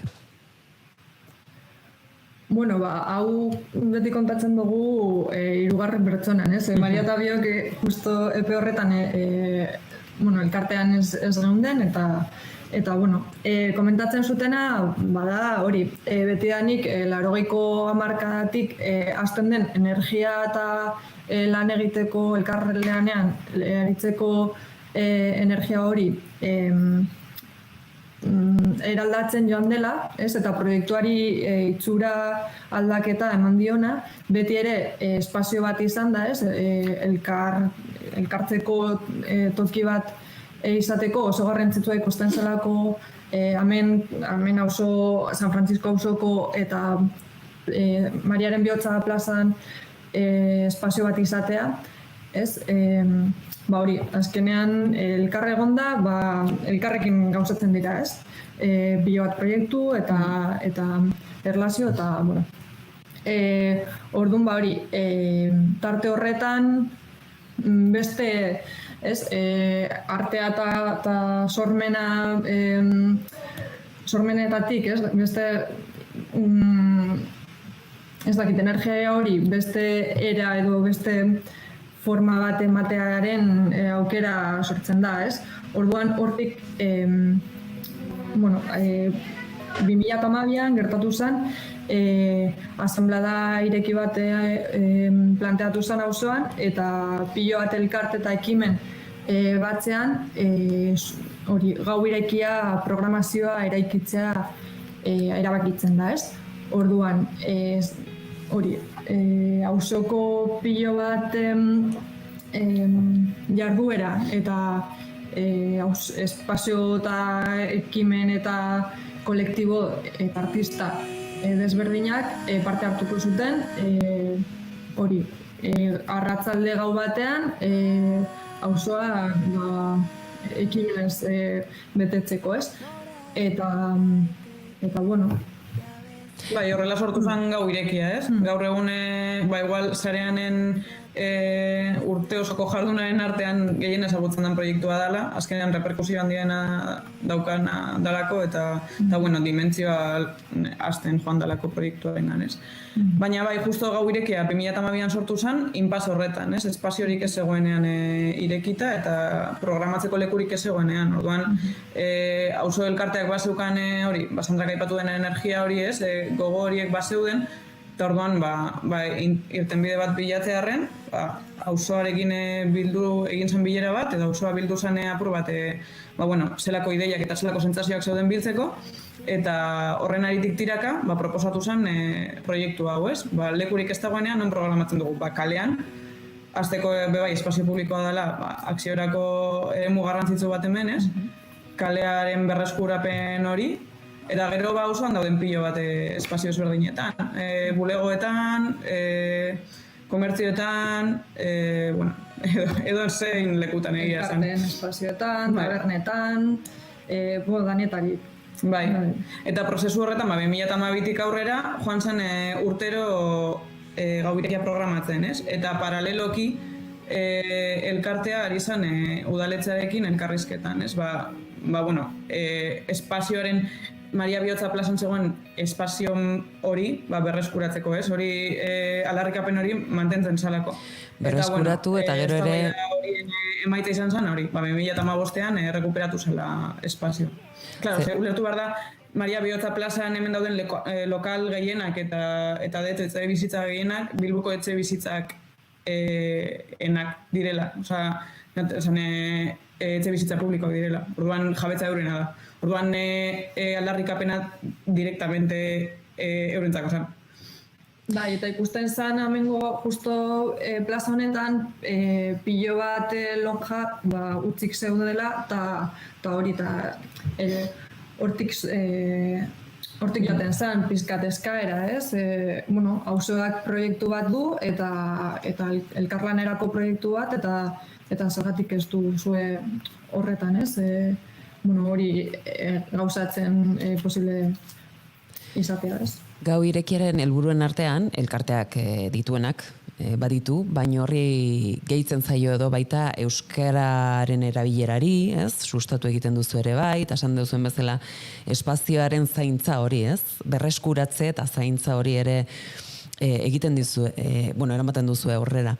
Gauza, 50 artista, baino gehiago izaten dituzue, egunean zehar, disiplina anitzekoak, adibidez, jendeak ezagutzen ez duenarentzat, Gau Irekia zehazki, zenbat egun guztiko festa bat edo kultura festa dela esan dezakegu, zer aurkitu dezakete eta noiz ospatzen duzu, Beti izaten da abenduan, 2. astean. Orduan, justo 2008an jauzi da abenduak 12an. Claro, 50 artista esan duzu, baina azkeneko ediziotan egon dira 100 aktibidade bebai. Oso handia izan da azkeneko urteetan Gau Irekia. Oingo urtean, jaitzi dugu nahiko numeroa, azken finean pandemiaren baldintzapenek direla eta 36 proposamen eduki ditugu 29 espazio ezberdinetan. Baina, dinamika bai dela, pilo gauza egotea, pilo galdekutan, orduan. Gau Irekiaren funtzionamentoa, bai oinarritzen dela, deialdireki baten, orduan, horrek bebai, hori bada arrazoi bat, hainbeste gauza egoteko. Azken finean, Gau Irekiaren lantaldeak edo botatzen du deialdireki bat, eta jasotzen ditu proposamenak edo norrenak. Eta normalean, azkeneko edizioetan erabakia izan da edo zer gauzaz, guztiak sartzean, nahi dut esan. Proposamen bat bidatzen zuen edo nork, bere lekua bazaukan programan, ez? Orduan hori, pilo gauza egon dira programatzen, egia da, deialdierekiren oinarrietan agertzen diela sareanek eta Gau Irekiak landu nahi dituen hildoak, ez? Eta orduan horren arabera saiatzen garela konfiguratzen programa bai, artista lokalak ikusaraztea, interkulturalitatea sustatzea, espazio publikoaren erabilera, euskara identitatearen parte ulertzea, ez dakit. Hildo guzti horiek jorratzen saiatzen garela. Baina, hori, orekan, deialdiarekiaren posizionamentuarekin, bai, ez? Azkenean, kulturaren eta proposamenak aurrera eramatearen posibilidade horren irekiera, bera. Badaude beste ekimen batzuk ere, adibidez Eias izenekoa, Uzuek, egiten dituzunen kontaketak hiru ardatz nagusi izaten dituzte, bai feminismoa, kultura parte hartzailea eta tokiko nortasuna, ez? Aipatzen ari zinetena. Ainhoa Resano artistak sortu du Eias, ezta? Izenburua duen kaleko instalakuntza artistikoa, kalekoa bakarrik ezta, baino eta auzoa emakumeen aurpegiz eta memoriaz josten ari dena. Bilboko Goi auzoen emakumeen oroimenei buruzko ikerketa prozesu baten ostekoa da, beraz, esan dezakegu guzti honek antropologiaz ere baduela, historiaz ere baduela, memoriaz ere baduela, nola da Eias proiektua? Iaz proiektua auzoan martxan zegoen proiektu bat da, Ainhoa Resanoak eta aurretik ere Sabinak antropologa dana, Ainhoa aldiz argazkilaritzatik dator gehien bat, eta auzoan bat zegoen proiektu oso politu bat da, ez?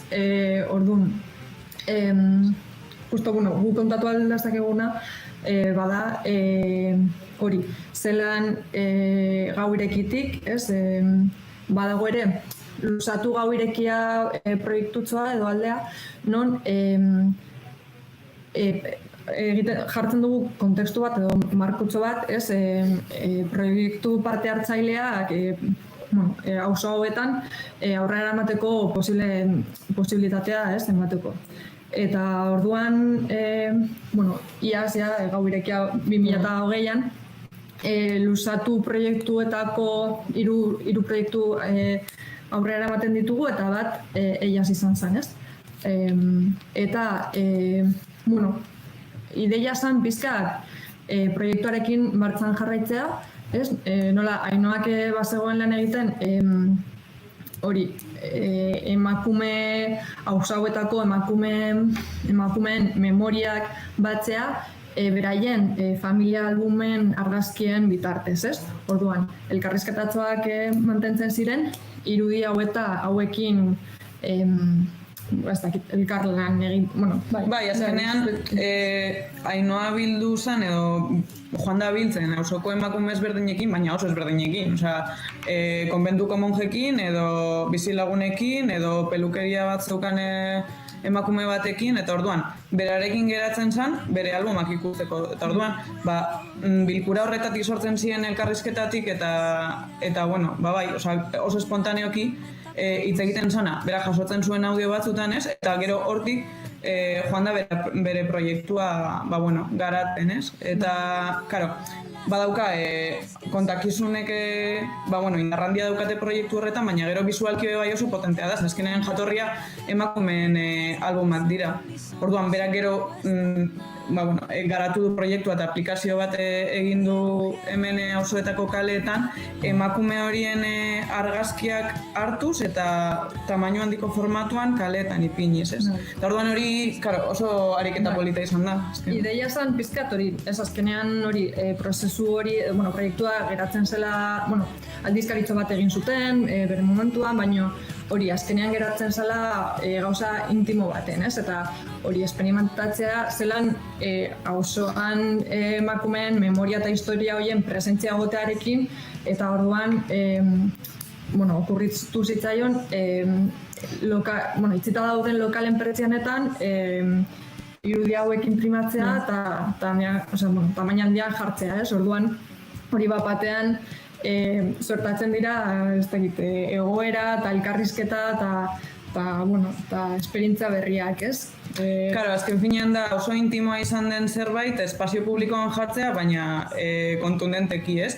Eta era berean auzotarrak direla, agertzen direnak horre argazkietan, orduan hori, Sandrak zioena, ez? De repente bajatzen da bizilagun bat, eta, ostras, super arroia bere argazki horri ikusteaz, eta de repente bizilagun guztiek nahi dute euren argazkiak horre eduki, ez? Orduan, bebai bada modu baten hori, alor antropologikotik bai, oso potentea dela. Azken finean, bada auzo honen memoriaren eta historiaren testigantza oso kurioso bat, ze azkenean oso emakume heterogeneoak dira, badaude hemen, ez dakite, sexulangileak zirenak, edo hori, edo Bilbiko plazan barkilera zen emakume bat, ez? Orduan, bai dela, hori, berreskurapen ariketa bat, eta pribatutasun hori publikoan jartzeko, alegin bat, ez. Bai, polita da nola lotu duzuen, ez? Intimutasun hori publikoa egite horrekin, eta erabere, balioan jarri intimoa den hori, baino era zabal batean, ez da? Baduzu beste ekimenik, pila bat dituzue, batzuk aukeratu ditugu, ze bestela denetara ezin gara iritsi, auzoko zaporeak izena duena, ez da? Oso gauza derra da, ze azkenean jakiak, usaiak, gastronomia bera erabiltzen duzue, bideak akasok gerturatzeko, ez? Desberdintasun horretan bakoitzak berea jarri eta aman komunean duguna eta ez duguna, ez? Ospatzeko. Nola egiten duzu hori, noiztik, eta ze eragin du auzo sare horretan? Bai, azkenean zarean praktika bada ensalada bat, hor sartzen dira pilo gauza, eta askotan gu gara, bitartekariak edo apur konexioak egiten dituzten pertsonak, ez? Adibidez, egon gara gau irekiako programa honetan, luzatu gau irekian, eiasekin lanean, ez? Eta gu apur bideratzen edo prozesu hori laguntzen, eta gero paraleloki, gero proiektuak aurrera eramaten bebai, elkarlanean beste pertsona batzuekin, eta horren adibide bebai da auzoko zaporeak, ez?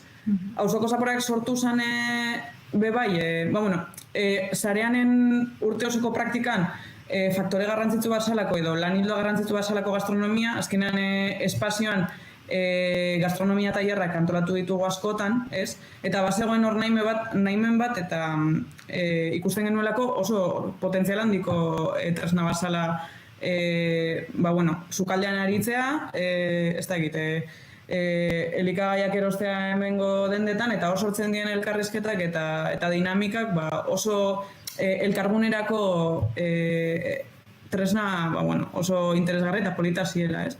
Orduan, ari horretatik tiraka, ezagutu genuen kolektio bat, deitzen zena Cocinar Madrid, azkenean eurek bebai zetozela antropologiatik baina bebai kulturkudeaketatik eta apur bat, nazketa hori zeukaten haien eta daukate.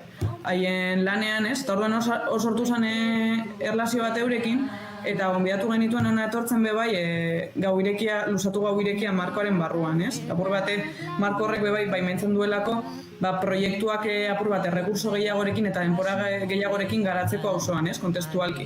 Eta orduan horre sortu zen, gastronomiaren inguruan gogo eta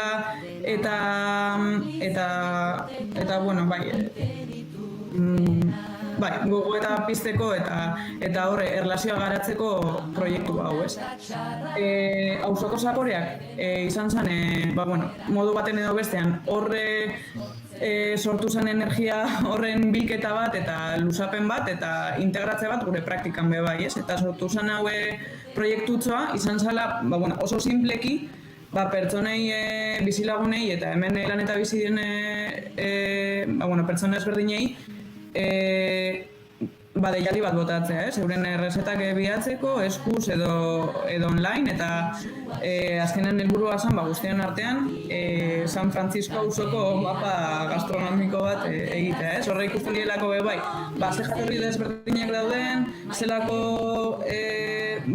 diversitatea dagoen, elikagaietan erabiltzen direnak, ze memoria daukagun lotuta errezeta batekin eta bestearekin ez, norke erakutsi digu errezeta hori, zer izaten duen horrek bebai, guzti hori biltzeko edo horretan lan egiteko proiektu bat izan zen.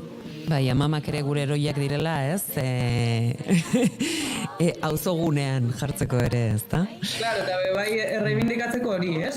Sukaldaritza bat, emakumeena dela, ez goi mailako sukaldaritza, baizik, eta egunero, emakume horiek eroiak direlak, bai, egunero egiten duten sukaldaritza hori, ez? Elikatzeko eta zaintzeko elikadura dena, eta bai oso pribatua dena. eta hori bai, konpartitzeak badaukala bere boteretsua dela zentzu baten, ez. Jakina, zalantzari gabe. Nola parte hartu dezakete auzokideak edo auzokoa izan behar duzu parte hartzeko edo kanpotik ere norbait apuntatu daitekeen? Nola funtzionatzen du guztionek? Proiektua irek izan, errezeta bilduma bat sortzearen... Esaten dut orokorrean, esan nahi desarean bertan, Bai, proiektu horretaz zaratago.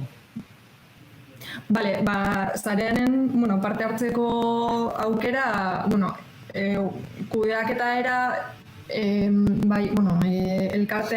kultura elkartearen kudeaketa era, asamblea ireki baten bitartez egiten da, beraz, interesa baduzu zarean proiektuaren inguruan, mail bat bidaliz, dei bat, edo kidea garen norbaitekin hitz egin, eta asamblearen parte izateko aukera dago, eta, gero, badago espazioa erabiltzeko, edo, espazioa erabiltzeko aukera hori ere irekita dago, elkarte edo ekimen edo musika talde, artista, erakusketa espazioa badagoelako ere, eta, edo zer gauzetarako badago espazioa lagatzeko aukera. Eta, gero beste bide batzuk sortzen ditugu, ez? Gauirekiko deialdi irekiaren bitartez, ere? Eta, proiektu ezberdinetako parte hartzaile edo igual, parte, ez dakit, ez? Bultzatzaileak ere egon daitezkela, esan nahi de bakoitzak ikusi behar du, ez? Nola parte hartu artista bezala, edo bultzatzaile gisa, edo... Azkenan ikatzeko modu asko daude, orduan, bakoitzak hobeto, bere egoerarekin eta bere afinidadarekin, hobeto enkajatzen duenak, balio dugu esan. Eta bukatzeko zuen esperientziatik zen bezu bidaliko zenukete, ze azkenean, baduzu esperientzia handia, dibertsitate horri, ez, txispak ateratzen, ez, edo, zer esango zenukte, hola isteko, elkarrizketa, zer da agian, bihotzean darama zuen ikasketa bat?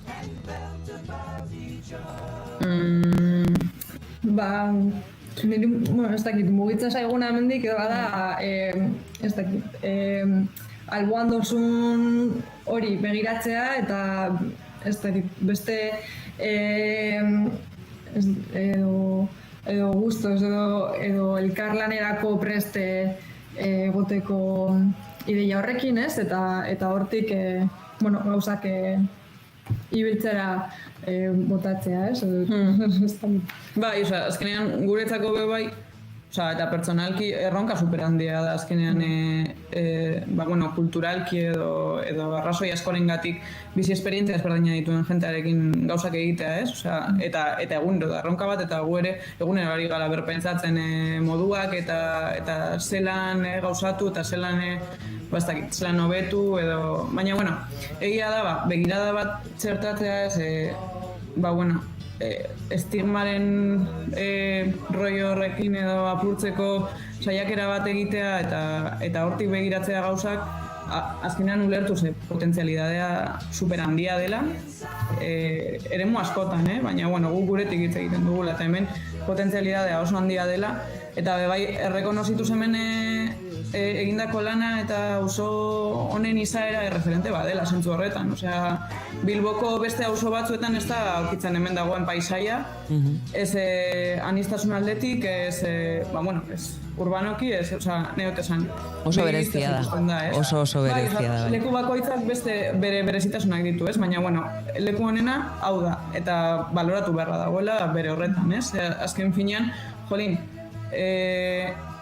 beste eremu batzuekin konparatuta, ez dago horrelako lekurik. Jakina baietz, baloratu eta ez ikuspegi ilunetik, ez? Ikusi, haundiak eta dira auzo horiek.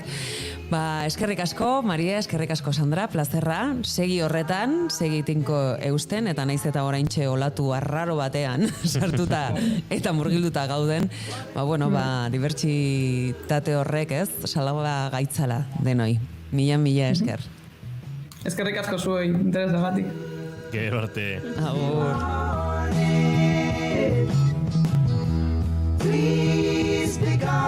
I'm tired of you.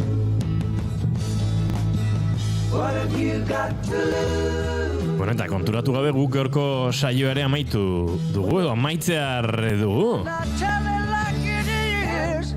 Zautzen dituzte hauek? Bai. Bai. Ai. Crosby, Stills and Nash. Ai, claro! Kontua da, edozein aitzakik balio digula, baino, bueno, gaur Graham Nashen urte betetzeak dira, gaurko egunez jaio zen Blackpoolen erresuma batuan.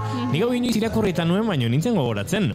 Berazela influentzia britanikoa, hain Kalifornian hotza dugun talde hontan, eta ez da gutxi ekarri zuena, zebera oso bitelzalea zen, dagoeneko bazuen proiektu bat The Hollies izenekoa, eta hor, ahots harmonietan lan handia egiteko joera bazuten, nik uste influentziari oso britanikoare bazela. Hemen badago Beatles puntu bat abestion. Bai, nabaritzen zaio gutxu bat. Etengabe mantendu zuten, ez? Eta nik uste gainera Neil Young proiektuan egon edo ez egon amerikanizatzen zan pixka bat, edo Britania hartzen zan pixka bat, baina tira, euren kantu hau Sweet Judy Blues Eyes aukeratu dugu, gaurko saioa agurtzeko, Graham Nashen omenez, edo Crosby, Stills and Nashen omenez, aizue. Bigarren kafearen gaurko amaituta, biharkoaren bila abiatuko gara, baina maiten azu datorren aste arte agurtu bartzetugu. Berriz ere izango naiz hemen. Urte bat gehiagorekin. Ai, noiz dira? Santageda bezpera. Ai, egia da! Ai, ama. Ostegunean. Bai. Torri? Hoi da? Bueno, ez dakite halko deten. Ospatzen nengo naiz ero moduan. Guk hemendik erartu. Hamaika tabernetan, bata bestearen atzetik. Ero moduan ez, Ero moduan ez. Programa edarra dauko guk, Arduratxu. Abai, Xabi Bandini etorriko da ostegunean gurera. Jo, Zu ikusi, zili. Ikusiko deu. Hoi da. Goiori, zu bihar arte, zu bai egongo zara hemen, Xabi Bandinirekin, bihar atxerekin. Bihar atxerekin, etzi Bandinirekin. Que galduta nago, Otsaiako egutegi perfektu. Perfektua da. Otsaiak bat astelena, Otsaiako 28 eta bukatzen da igande baten. Hori baino gauza perfektua hori bat. Arrazoi, Otsaia perfektua da. Galduta zaude. Alaren ni galduiten ez. Osteguna, lau, asteazkena, 3. Vale, ya está. Lata multiplo. Vale. Zuri entzuleari mila esker hor uinen bestaldean egoteagatik, edo kodigo binariaren bestaldean egoteagatik, hor egun romantizismoa ere galdudan herri batean. Baina, tira, bihar bueltan izango garela arratsaleko 4etan plazer baduzue, hementsi izango gara, naiz irratiaren sintonian, bigarren kafean, ondo izan, eta gozatu Crosby, Stills and Nash. Be my lady.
Keep calm and bigarren kafea.